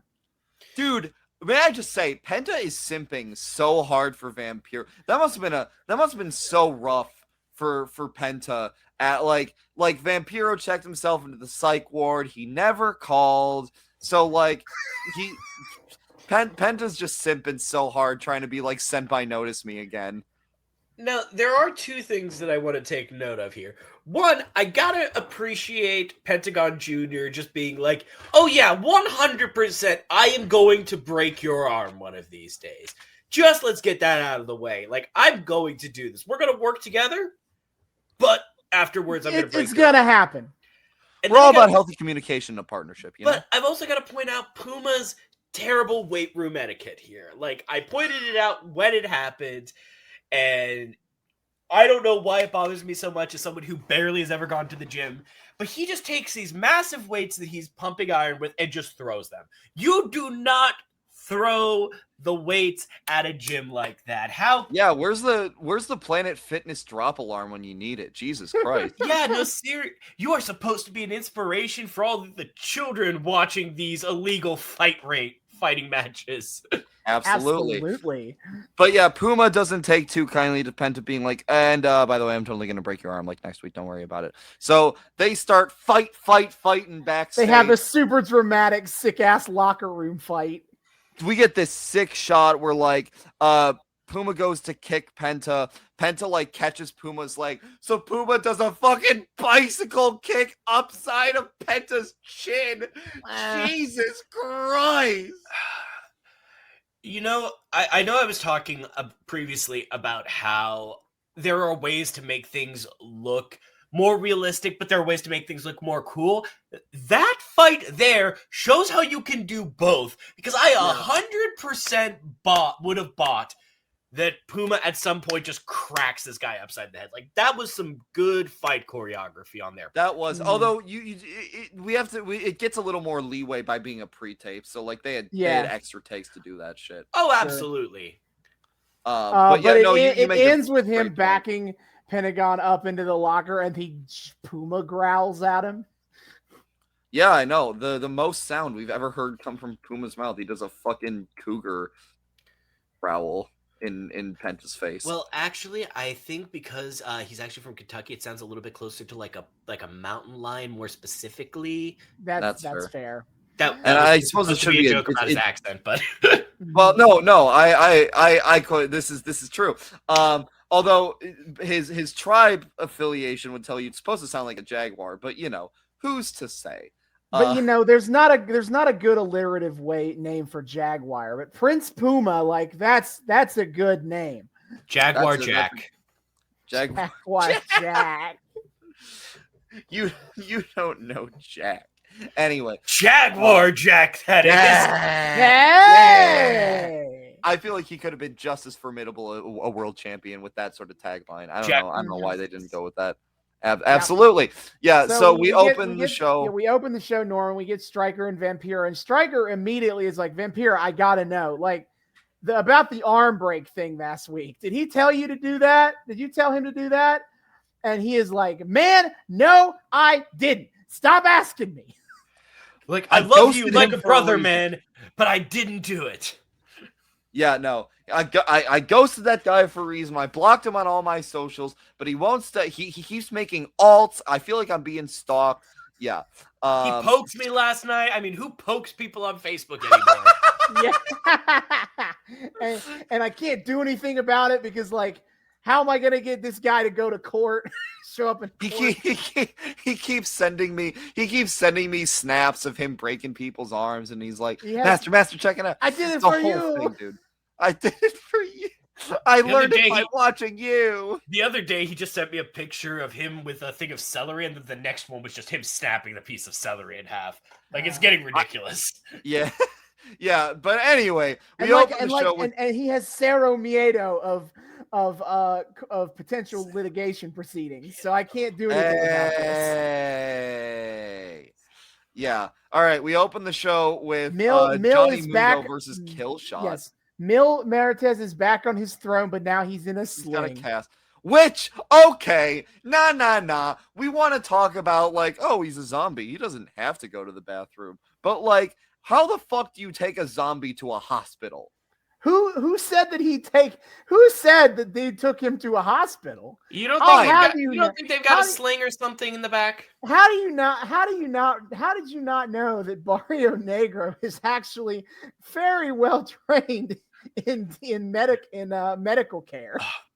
God Just damn, you right. just actually dropping the actual name of one of the fucking disciples of death. Yeah, that's the one I Yeah. remember because it translates to like black neighborhood. Yeah. Let's get the Spanish to English translator going here. Yeah, for a well, second. see, he's Barrio Negro's got his EMT license to ensure that his barrio is not only negro but saludable. This is true. Many people are saying this. Okay. All right. Raymond, you've used your words for the day. No, wait, you can't word limit me. I may be a guest here, but that one I'm word limiting you on right there. No, I'm the co-host. I've already given so little power on this podcast. You can't take away what little I have. Yo, can't I? You bitch. He All keeps right. doing this to me. It's not fair. Stop enabling. But yes, as you were saying, Johnny Mundo and Killshot. Which, that's a fun pairing. Mm-hmm. Just unironically, like, that's a neat set of two people to pair up for a fight. Cool. Yeah, I mean, you got two super athletic dudes doing super athletic things. Well, And for the most part, I mean, Johnny Mundo spends most of the match just kind of trying to make eyes with the fucking crowd the entire time.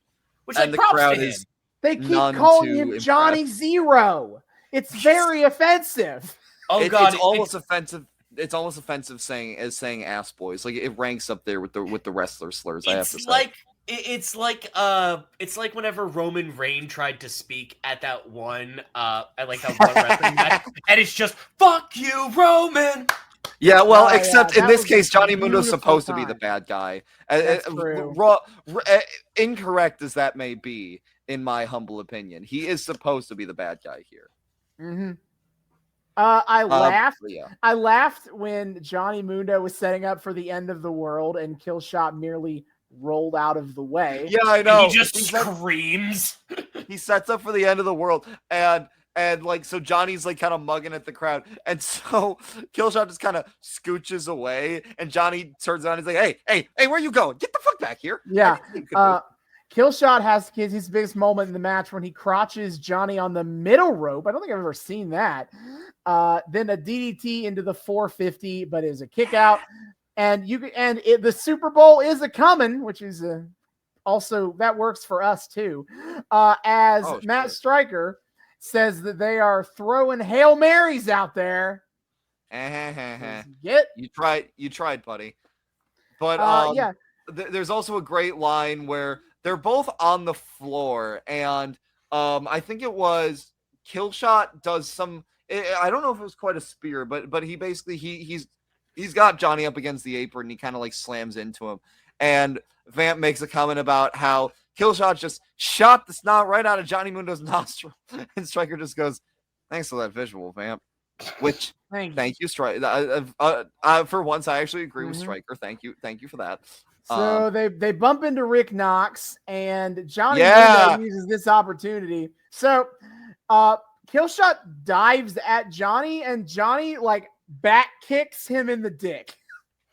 I know that was of all the low blow shots I've seen. That was probably one of the better ones. I have to say that was sick. That was a nice dick shot. Yeah, that was a great top tier, top 10 dick shots. I have to say top 5 maybe even. And Johnny Mundo hits the end of the world for the win. Yeah, there's those Rick Knox singles match shenanigans I was looking for earlier. I spoke too soon. So after the match, Johnny Mundo gets on the mic and he's like, "My name is Johnny Mundo. And as far as I'm concerned, Mil Muertes, that little earthquake that shook you as a boy, that ain't nothing on the end of the world." Which that was a sick line. I appreciate this. I think this is the first time anyone in ring has acknowledged the backstory of the earthquake. I know. I mean, on the other hand, like, yeah, Mil Muertes is a dick, but didn't that kill his entire family? Yes, it did. Yeah, but also, like, fuck that. It's a big trauma point for him that I'd probably feel more sympathetic about if he hadn't, like, murdered a bunch of people at this point. I feel like, okay, here's my thing. I wouldn't feel sympathetic for him if anybody but Johnny Mundo had said something about it. Man, Here's no. I can't get behind this slander. Johnny Mundo is 100% correct for saying fuck you to this guy. Men will literally go to an underground fight club, kill a bunch of people, and win a world title rather than go to therapy over the earthquake that killed their whole family and also them. I mean, we've already talked about how like Mil Muertes and Catrina is a grooming situation. So like Mil Muertes and Catrina, that whole relationship is fun. Yeah, it was a grooming situation on Catrina's part, and yet Catrina still ended up with the sub. That's the weirdest part of the relationship. It's all a little either iffy. way. So but Mr. Machine Man Cage comes out. And he's like, hey, I'm 100% unlike our champion over there. Everybody going for this title. Jesus Christ. And Cage says that he will not just break Mil's arm, he will break him in half because he's not a man. He's a machine. And of course it gets a pop line. So I guess Cage is just a face now. That's of course. And Johnny Mundo's like, shut up. We've all heard the line. See, here's the thing. I don't really remember him getting a pop line out of that in the last season. So I guess just a bunch of people got new pop lines over the summer that everyone else knows about. Not me. I mean, he said he did the I'm a machine thing all the time. People, the crowd just finally realized it's very fun to chant it with him. But he's been saying he's a machine for a while. I suppose. And then Cage calls scoreboard. Yeah. He's like, yeah, the only time we fought each other, you lost like a bitch. And Johnny Mundo's like, no. What? No, I didn't. No, I didn't. No. And so Cage's like, all right, fine, let's go right now. Squares up, and Mundo's like, no, I'm not doing that. But then Cage turns around to like flex at Mil, and Mundo comes back and is like, I have the sneak attack. And then that doesn't work either. And then the Cage just absolutely trucks over this man. Like the thump whenever he just goes through this man's body is just like, I could feel that from here. I could feel that across time and space. I think they describe it as like a fucking is that when they were talking about like it's like a traffic accident on I-95? It's like there's a pile up. There's a pile up on like the highway or something. On like I-97 or whatever. But after Mundo scampers off for real this time, we cut back to a nice looking house. And in this house sits Sexy Star in the most essential. The most essential, the most essential bit of home decoration is Sexy Star tied up in your living room. We have Marty the Moth Martinez in an ascot. My man's just dressed like a fucking yuppie right now. Yeah, I did not realize that Marty Martinez came from money. That changes everything. I feel like it explains a lot, though. Like, no one's that much of an entitled douchebag without coming from some kind of money. That's true. So he brings her a dead butterfly. He's got all that fortune from his Aztec family background. The Moth tribe were the rich Aztec tribe? That's what we're suggesting here? Hey, listen. Moths are attracted to shiny things. What's shinier than gold? Oh, you're right. Okay, I accept this. The moth. I accept that the moth tribe was very financially well off.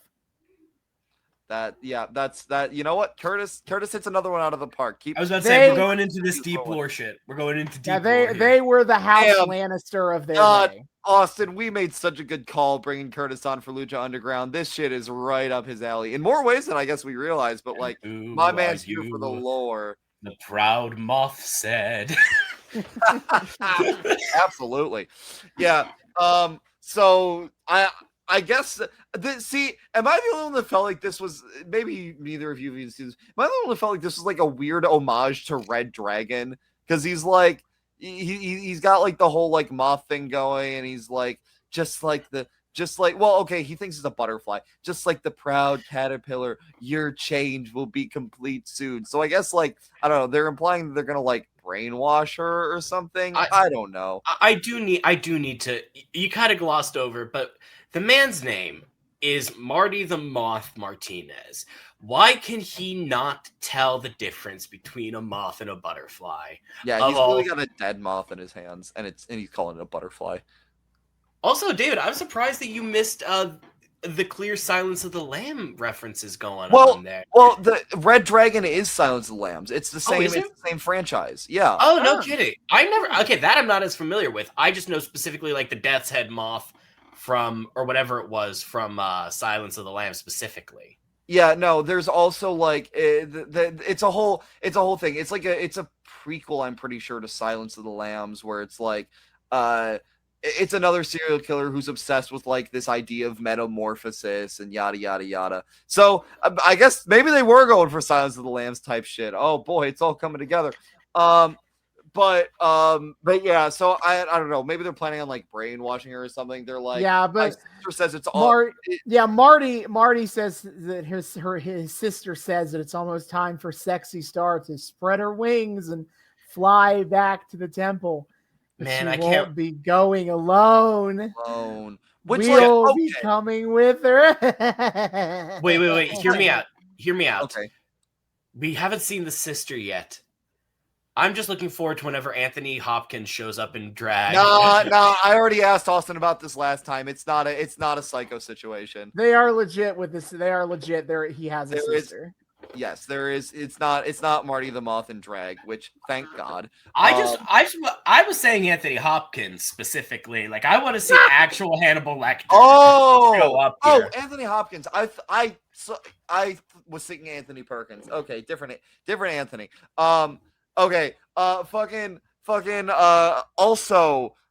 it kind of dawned on me toward the end of this bit. My man Marty kept Sexy Star in here for like six asshole months. Yep, he has had her kidnapped the entire time. What? How? And she's still in the same costume, like.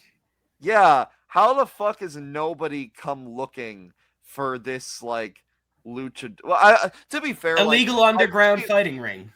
Well, but she's like she's implied to be a prominent luchador, so how has nobody come looking for her? But I will say, now that you point out, Curtis, I do appreciate at the very least Marty still has the respect to like not unmask her. That's good etiquette, Marty. You keep that.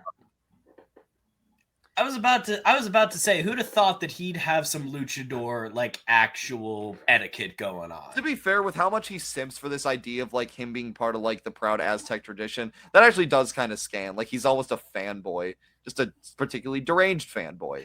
Oh my god! Wait, is he the equivalent? Is he a weeb? Is he an Aztec weeb? Yeah. He's a little bit of an Aztec weeb. Oh god, he's been keeping Sexy Star as his waifu. No. He's got a Sexy Star body pillow somewhere in his house. ¿Cómo se dice waifu en español? No. I know it would be esposa, but I'm trying. Okay, now I'm gonna have to figure this out. I'm gonna have to figure out what the Spanish. I'm just gonna say esposita. That feels about right. But either way, we'll more to come on the random ass "We're doing Silence of the Lambs now" segment of Lucha Underground. What else? What comes then it's next? Time for the first two debut vignettes of the evening. Yes. As PJ Black, he's addicted to danger. Darewolf. The Darewolf. They open with a shot. They open with a shot of the night sky, then the full moon, then a wolf, and then they get to him. Oh my god, there was a shot of the stars and the moon, and Austin's like, back to the stars. I'm like, oh, Aerostar's back. I thought it was Aerostar, but no, it's in fact PJ Black. It just occurred to me, this guy is basically the living embodiment of the Three Wolf shirt. There are two wolves in. There are two wolves inside of you. I thought that there were there was a specific really bad wolf bowler shirt. Oh, it's not. Oh, there is wolves meme. It's the I know what you're talking about now. Yep. No, not the two. Oh wolves. no, I see the shirt. I found the shirt. I know what you're talking about. Yup. Also, wait, yeah. But also, I was going for there are two wolves inside of you. One who picks truth and one who picks dare. And I am the Darewolf. Yeah, we kind of discovered accidentally that silly as this is, the Darewolf thing works on multiple levels because it's like it's not a daredevil, it's not a werewolf, it's not a direwolf, it's a darewolf. So this guy, but PJ Black, he rides his motorcycle out here on the highway, and these dudes just start like tailing him, and so he pulls into a motel. And the two dudes also pull into the motel, and they take their helmets off. And first of all, they're luchadors, which means it is time for the return. In the Lucha Underground universe, there are always just random luchadors on the street who are willing to fight you. And Absolutely. want to go into fights. And it's a rough world out there, man. These two luchadors just like pick a fight with him for no known reason. So he just whoops their asses in a motel parking lot. Absolutely. You also got to appreciate their dedication to the whole luchador thing, because they're wearing those masks under full motorcycle helmets. Thank you. That shit's got to get so sweaty. Yeah, like that. Man, they got to smell awful. Like, oh. That Darewolf nose of his has got to be like absolutely in hell. Mm-hmm. He is not having a good time. Is he actually a wolf? Oh no, he's King Cuerno's next target. No. King Cuerno's Darewolf. The wolf, you real shit. But then that leads into the next match, the Mac versus PJ Black. Mac's back. Which that rhyming name scheme messes up Stryker to the point where he's like, I just need to call him Darewolf from now on. Pretty much. PJ Mac versus PJ. Fuck, I did it too. PJ. The Mac versus PJ Black. Yes. Okay, wait. So does PJ Black have like a significant indie presence? Because the audience was like flipping for him showing up. Well, that is because he was in WWE for quite a few years as Justin Gabriel. Is probably where people know this dude. No kidding. Mm-hmm. What is he up to nowadays? Is he still still doing indie stuff? Oh, being looking more like a hobo. Oh no! Quite frankly. Oh dear. Well, I wish him the best. But yeah, being big into alternative medicine. Last I remember seeing him. Oh no! Dare not to get vaccines. I was about to say, you feeling good about that endorsement now, David? You feeling good about that endorsement? I rescind. I rescind all. No, the commentary on this is not meant to be reflective of the actual views of the hosts. Please don't cancel me. Yeah, so we're too small to get canceled. It's fine. True. I will make us big just so I can cancel David. No, do it. Again, I did almost get us canceled on Twitter last week, but I saved it. I'm gonna need you to calm down. Yeah, I will be. I've learned my lesson. Anyway. Yeah, so Vampiro asks what a Darewolf is almost immediately. And that's how we get the confirmation it is a daredevil werewolf person. Mm-hmm. Yes. Yes. And Vampiro also asks, what is up with all these South Africans doing handstand kicks and all that? Because Angelico is also South African and also does that. Something to Nichols. Yeah, 2 Nichols. There are a lot of 2 Nichols in wrestling. Anyway, yeah. So he and Mac square up, and God, it's so easy to look at Mac and forget that he can hold his own with the flippiest of boys. Like this ain't no giant versus cruiser match. Mac's being an athletic motherfucker the whole way through, and it's sick. Mac definitely has some moment where it's like there's a thing in the Warhammer universe talking about Space Marines about like how nothing that big should move that fast, and that is Mac.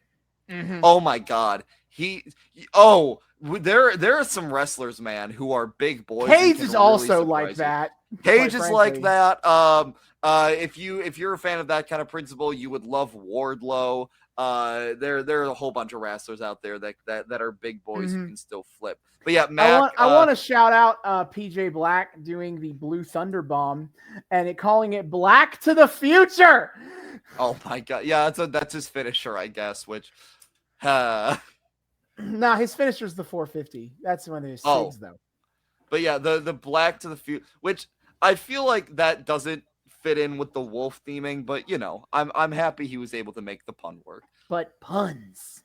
But puns, absolutely. That's any wrestler's true theme deep down is just puns. Absolutely.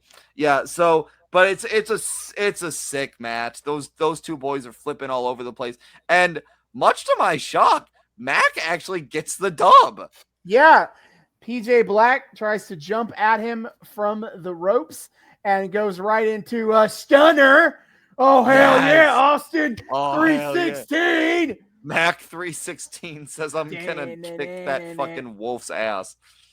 Oh, you just reminded me. Quick tangent. I need to confirm this, but someone saw a picture online of their person in their drive-through was Stone Cold Steve Austin for some Yeah, fucking I also reason. seen that video. I have no idea what that's about.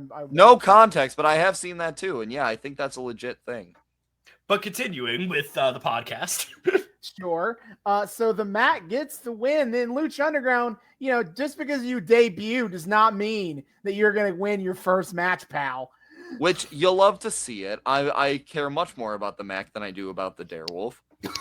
Mm-hmm. But we then get to the second debut video of the evening where Snake Girl is here. Cobra Moon is here. Yeah, it was so funny because I was watching this and I'm like, oh hey, another like masked luchador lady. That's nifty. And then Austin just starts going Thunder Rosa, digga digga digga digga digga digga, and I went Thunder Rosa, digga digga digga digga digga. Thunder Rosa is a featured wrestler on AEW that both me and David watch.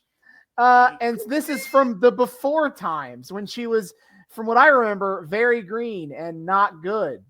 Yeah, I remember I remember post Lucha Underground hearing people talk about Thunder Rosa, and I was like, huh, okay, who that? And then I was like, Cobra Moon, not sure. And it wasn't really until she popped up in wrestling I was already watching and was good that I'm like, oh, she's good now. Oh, my mistake. Yeah, no. So Austin's warned me that apparently her run is not terribly impressive here, but also he forgets to factor in the fact that I'm just extremely in the tank for Thunder Rosa. So, we'll see. We'll see if I come out agreeing with Austin about her relative talents on display. But either here. way, Cobra Moon is coming next week. Yes, She means beat up more roving luchadors. The lizard tribe is on its way, which means Luchasaurus is on his way. Yeah, baby. We're just getting hit after hit after hit. I didn't write down any of her quotes, but she did appropriately roll the S's. Absolutely. When she said those lines, because she is a snake. She's a snake. I'm a snake in the grass. Yeah. So she's on her way, which is amazing. I'm very happy. And then we get to our final match of the evening for our main event. The Disciples of Death versus Prince Puma and Pentagon Jr. And I'm so happy Matt Stryker finally named the Disciples of Death on commentary, so I know who is who. Well, he named 2 out of the 3 of them. I'm still in the dark. That's all you need. It's real name. That's all you need. Yeah, exactly. We got Sinestro de la Muerte, El Barrio Negro, and Mr. Biscuits. No, I picked out his name this time. Don't you worry. No. Is now I know that the one in the purple mask is El Sinestro de la Muerte. Yes. The one in the gold mask is Barrio Negro. Yes. Oh, I didn't realize that was the same guy. Hey, David, did you know that Barrio Negro is Argenis? What the fuck? Yeah, pulling double duty. Wait. What? Argenis is... What? Pulling double duty is Barrio Negro, yes. I am deeply misremembering Argenis' build then, because I don't remember being that tall or lanky. Which is funny because Argenis is Latin for silver, and yet he is not the one in the silver mask. That is, of course, Trece. 13. 13. 13. Oh, amazing. I mean, yeah, yes. he definitely looks different in the he looks different in the Sinestro Delo, or the Barrio wait, which one is he? Barrio Negro? Barrio Negro. Barrio Negro. Barrio He Negro. looks different in the Barrio Negro. The one that's in a full body. Yeah, he looks a lot taller, outfit. lankier in that bodysuit, man. I don't know. They put him in the taffy puller before he goes out. Obviously. Yeah. We got to make sure nobody picks up the same guy, despite the fact Yeah, the disciples come out in their hood and their nice monk hoods, and they all kneel for their king. Striker is once again waxing poetic about how the true evil that has fallen over the temple like a dark cloud under Catrina's rule, alongside Mil Muertes and the disciples of death. And of course, Vamp once again has to ruin the waxing poetic by going, "Hey man, as long as she's still signing my checks, I'm good, bro." Speaking of which, who would you rather have as the head of your wrestling network? Mil Muertes and Catrina, or Vince McMahon? See, here's my question: is I think Mil Muertes and Catrina are pretty upfront, straightforward kind of people. I think they're distinctly less evil than Vince McMahon.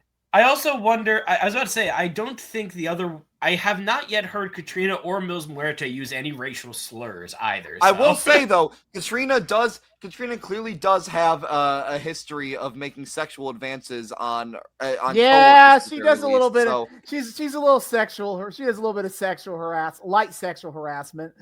As the boss of these people. Man, a lot of Lucha Underground wrestlers came out of that shit signing some real heavy NDAs. Let me tell you.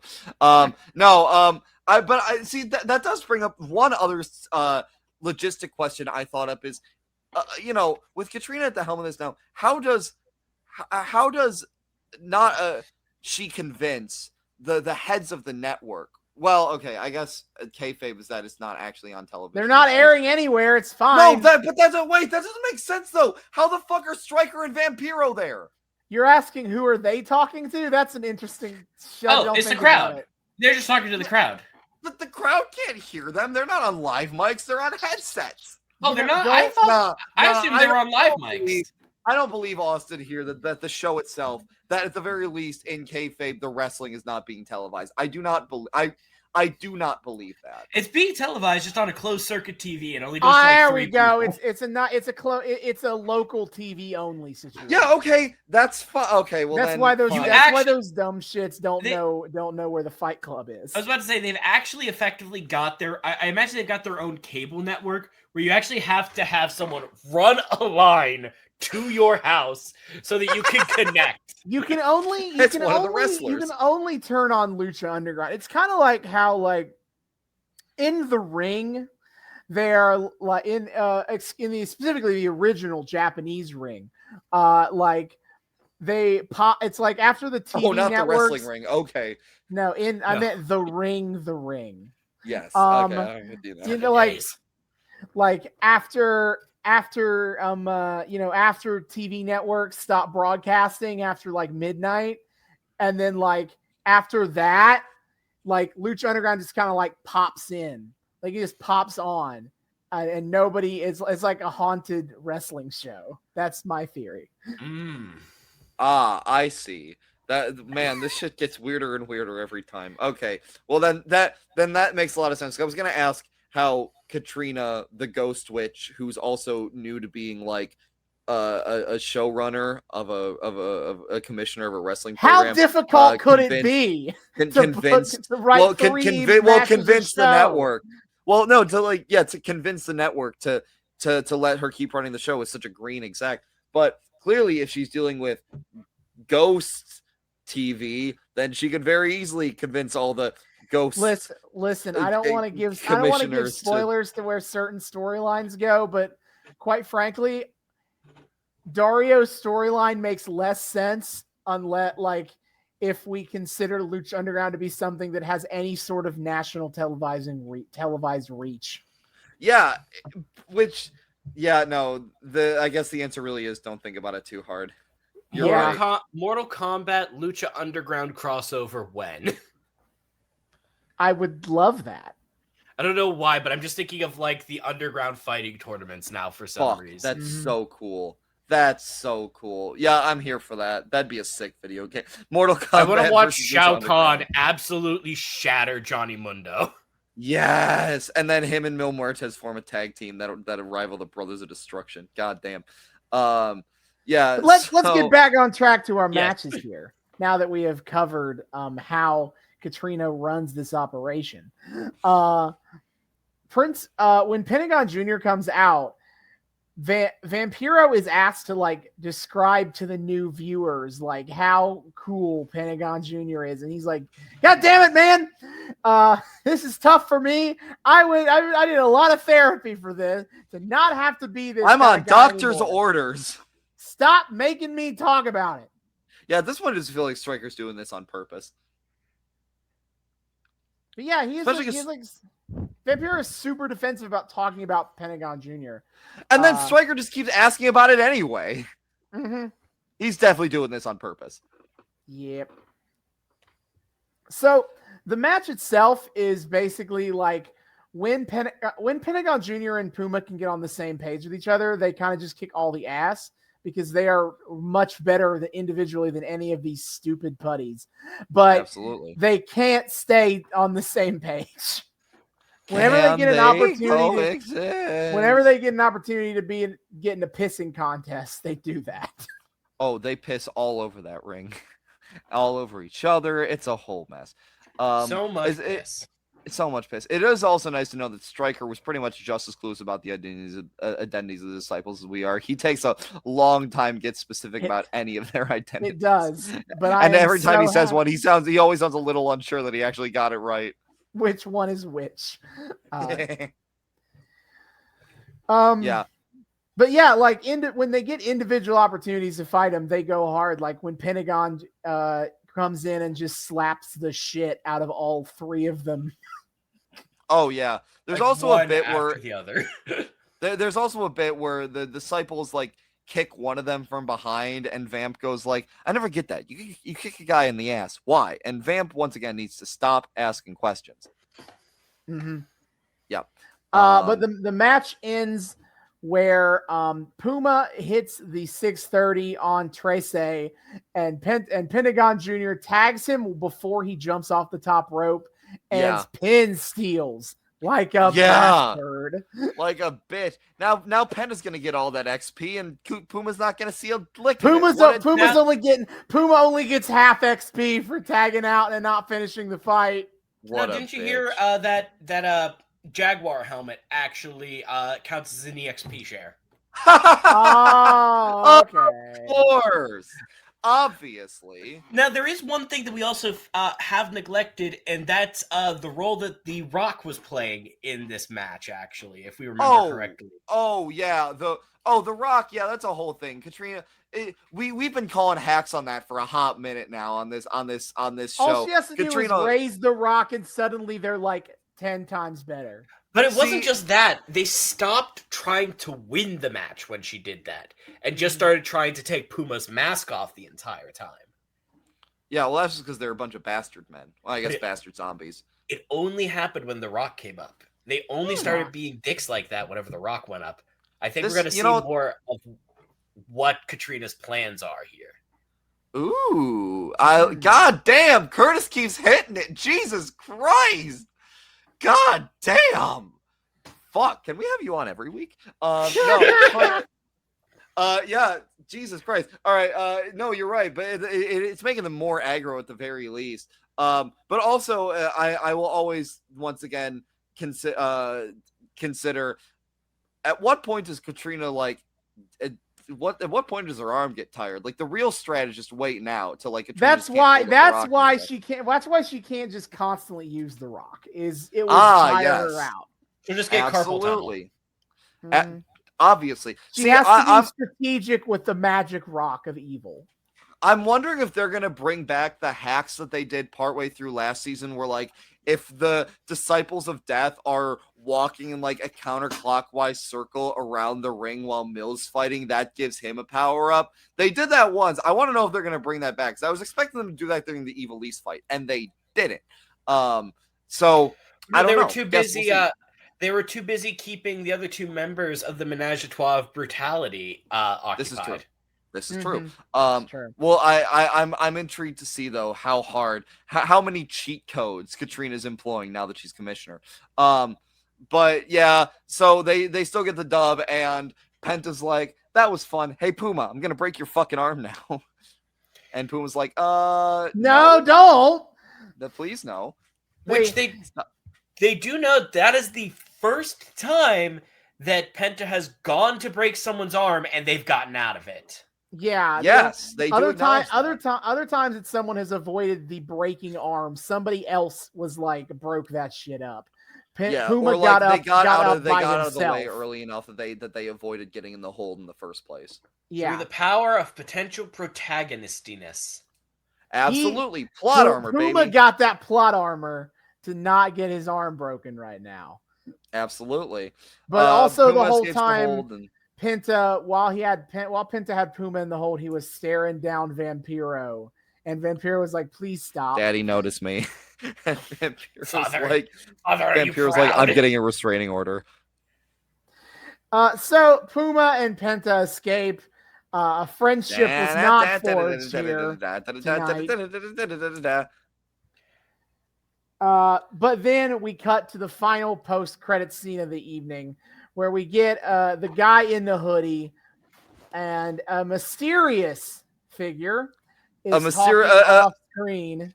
A rather familiar, slightly higher pitch, slightly more nasal, slightly scratchier voice. Nary a ray of light shining on this man's face. No, he explains that the El Dragon Azteca mask has a lot of history to it and a lot of power to it. And even at one point in time, he had been the one who was set to inherit this dragon mask, but he decided to not. He decided to take a different path. It wasn't his destiny. It is the destiny of the man sitting in front of him to become the new El Dragon Azteca. And he's like, as for me, I think I enjoy the path I chose. And they cut over, and coming slowly out of the darkness is the neon. I'm pretty happy with the mask I've chosen. And it cuts to him, and it is Rey Mysterio. Booyaka! 1-9! Yeah, baby! Yep. My favorite is here! Yep. Yes! When I say that I lost my freaking mind seeing Rey Mysterio's face, well, his mask again, rather, hearing that voice, like I said, I felt like I was back playing Rey Mysterio on SmackDown versus Raw again. Oh my god, holy shit. And this is so perfect. I got so excited because again, the last time the three of us like hung out interpersonally, we were talking about wrestling a little bit, and Curtis, you kind of told us that you told us for the first time that you had like used to be a wrestling fan, and you mentioned that your favorite wrestler back in the day was Rey Mysterio. And I was like, oh shit, mine too. And then I realized, oh, we're getting you on for Lucha Underground. That I know Rey shows up at some point in like the later seasons. I don't know when. So the fact that the last episode, the very last seconds of the last episode we watched tonight ended with a Rey Mysterio reveal is just so fucking perfect. Yeah. So this was part of this period of time where WWE had released Rey again because they were like, Rey, you're too old. We're not doing shit with you. So Rey was available as a free agent to do this. And so he is on Lucha Underground now. I know. It's so cool. Oh, God damn. Oh my God. Mm-hmm. I remember I got really into just everything luchador inspired. Like I got into Rey Mysterio, I got into Nacho Libre of all things, but I also got into Mucha fucking Lucha, which is a great fucking show. We need to watch Mucha Lucha on this podcast. Oh Mucha yeah, Lucha I remember Mucha Lucha. The flea. Ricochet, the Flea. Dude, Mucha Lucha was awesome. It Mucha fucking Lucha. was the world-renowned International School of Lucha. Yeah, I don't remember a lot about it, but I remember watching it as a kid, and I was like, this is sick. It was so 100% good. it I remember was. there was like some sort of a computer game on I think it was Nickelodeon's website that was Mucha Lucha themed or whatever Mucha Lucha was on. I can't remember which network it ended up on. Mhm. That I used to play constantly, and it was so much fucking That's fun. awesome. That's so sweet.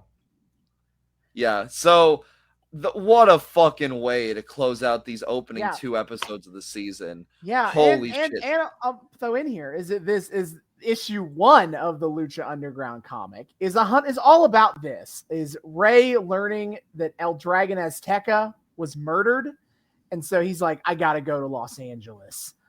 And he comes and meets El Dragon Azteca, and El Dragon Azteca is like, I'm here for revenge. And Rey's like, I'm not. I'm here to be the peacekeeper and save this city from Lucha, from the darkness.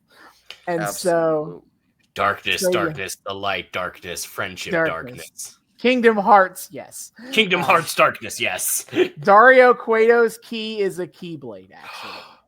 No, god damn it. Did Dario get Norded? Did Dario get Norded? Dario's been No, Norded from the start. Dario is the one who does the Nording. Dario is shit, Xehanort. you're right.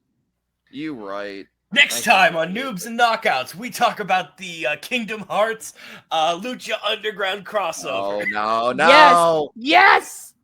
No. What a better way to be. Yes, what a fun way to end the Lucha Underground season 2 premiere. The stakes have been raised. Mm-hmm. We will be back to have to see all of these new and exciting pieces on this board. God damn. Yeah, before we kind of start closing things out here, Curtis, any final thoughts? No, honestly, just thanks for having me, guys. I kind of forgot how much fun talking about wrestling can be, and God, I'm gonna be reverting back to my middle school self in certain parts of this. So yes, thanks for that. absolutely, yes. Good. No, it was so sick to get you on. This is something this is something we've both been looking forward to for a long. We've been ever since we started the show. You know, we got Claire on, we got Elizabeth on. We've been waiting for the moment we could finally complete the Fant 5-stick collection on Noobs and Knockouts. It's an absolute blast having you join us, and we very much look forward to. I think I speak for both. I very much look forward to when you join us again in the future at some point. I look forward to it as well. Yep. Hell yeah, brother. So that puts us a wrap here on this episode. Next time on the Noobs and Knockouts podcast, I am very much a full circle kind of person. I love the symmetry. I love symmetry as like poetry, it rhymes. And yes, unironically, yes. Our own personal George Lucas. Yes, I will take that. When wear it with pride. So next episode is our 100th episode. Ooh. And I've known for a long time what I wanted to do for this episode. Our first episode, I must apologize, David, because we have to go to 2011 one last time. Son of a bitch! Sorry, Why? hold on. Let me explain, all right? Because episode 1 was David's first episode of wrestling. Episode 100 will be my first episode of wrestling. As we will cycle back to the episode of SmackDown that was the first episode of WWE I ever remember watching. Ooh. Alrighty. You know what? Fuck the fact that we can't escape the year of our Lord 2011 on this goddamn podcast. You can't escape my personal nostalgia tripping, and fuck David. The fact that you keep dragging me back to 3-hour Raws, you piece of shit. This is 2 hour. This is 2 hour SmackDown this time. All right. Oh, it's 2 hour SmackDown. This is better. Okay. I can deal with 2 hour SmackDown. All right, but this is very exciting. This, I think, that'll be a hell of a way to commemorate 100 100 episodes of the Noobs and Knockouts. I'm excited. Yes. Until then, David, hit our plugs. Yes, sir. My dear friends, thank you so much for once again joining us on yet another episode of the Noobs and Knockouts podcast. It is a delight to have you here. Returning listeners, viewers, what have you, you know the drill. Thank you so much for once again welcoming us back into your eardrums, your eyeballs, whatever it is you use to consume our content. It's great to have you here. New people, hey, hi, how's it going? We are delighted to have you here as well. We here at the Noobs and Knockouts podcast like to think we are friendly to both noobs and knockouts alike. So whether you are brand new to the wild, wacky world of wrestling or you're a veteran of all the weird bullshit, either way, we hope you feel welcome here. We hope you've had a great time here. If you would like to keep having a great time with us, well, I will tell you exactly how to do that. You got 4 whole methods, my friends. First of all, you can find us on YouTube. We are the Noobs and Knockouts podcast on YouTube. Hit subscribe. Ring that bell. Make sure it turns a nice little solid color so you get notifications every single time we drop a brand new episode. Give us that sweet engagement. Check out all of the playlists. Austin has been kind enough to organize all the arcs we follow into their own separate playlists, so you can follow some of them all the way down without having to skip around. And you can see all of our beautiful, wonderful faces and all the nice little visual gags we hide in here for people who deign to watch us. It's great. But if you're a fan of the audio-only experience, we have you covered there as well. You can listen to us on 3. That's right. I said 3 of the best places to find your podcasts: Spotify, Google Podcasts, Apple Podcasts. Give us a listen there. Download us. Give us a nice little 5-star rating if you're so inclined, and a review that tells people in the algorithm, hey, these guys are pretty cool, and maybe more people should be listening to them. I don't know. I'm just saying. But of course, going past the content consumption experience of our show, you can also get in contact with us all over the interwebs. We got some social media, folks. Ain't that nifty? First and foremost, of course, you can find us on Twitter at Noobs and Knoxpod on Twitter. That's at Noobs, the letter N, Knoxpod on Twitter. Come check us out there.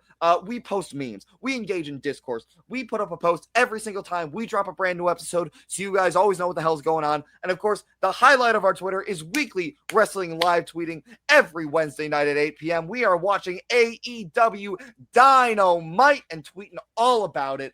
It's a great time. I've been taking over responsibilities as of late. Austin will be returning to duties soon enough, though I imagine we'll maybe be splitting our voice a little more amongst Wednesdays as well. And of course, if I'm feeling especially spicy, on Friday nights at 10 p.m. on TBS, we are watching AEW Rampage. It is the show that y'all been waiting on, tweeting about all that as well. And of course, on top of all of that, Austin does his due diligence by covering every single major company pay-per-view that is happening as it happens. My friend, what is on the docket coming up? All right. So on January 28th, a mere week from now, we have the Royal Rumble happening in the WWE. 30 men enter, 30 women enter. 1 man and 1 woman will be receiving world championship matches at WrestleMania 39. Point to that sign, baby. Fucking point to it. Sign pointing is a coming. Absolutely. Then we will have in the Mountain Dew Pitch Black match. What does that mean? I don't know. Stop asking. Bray Wyatt versus LA Knight. All right. Then for the undisputed WWE Universal Championship, also known, of course, as the Uwu Championship, will be Roman Reigns versus Kevin Owens. And then baby. For the Raw Women's Championship, we have Bianca Belair versus Alexa Bliss.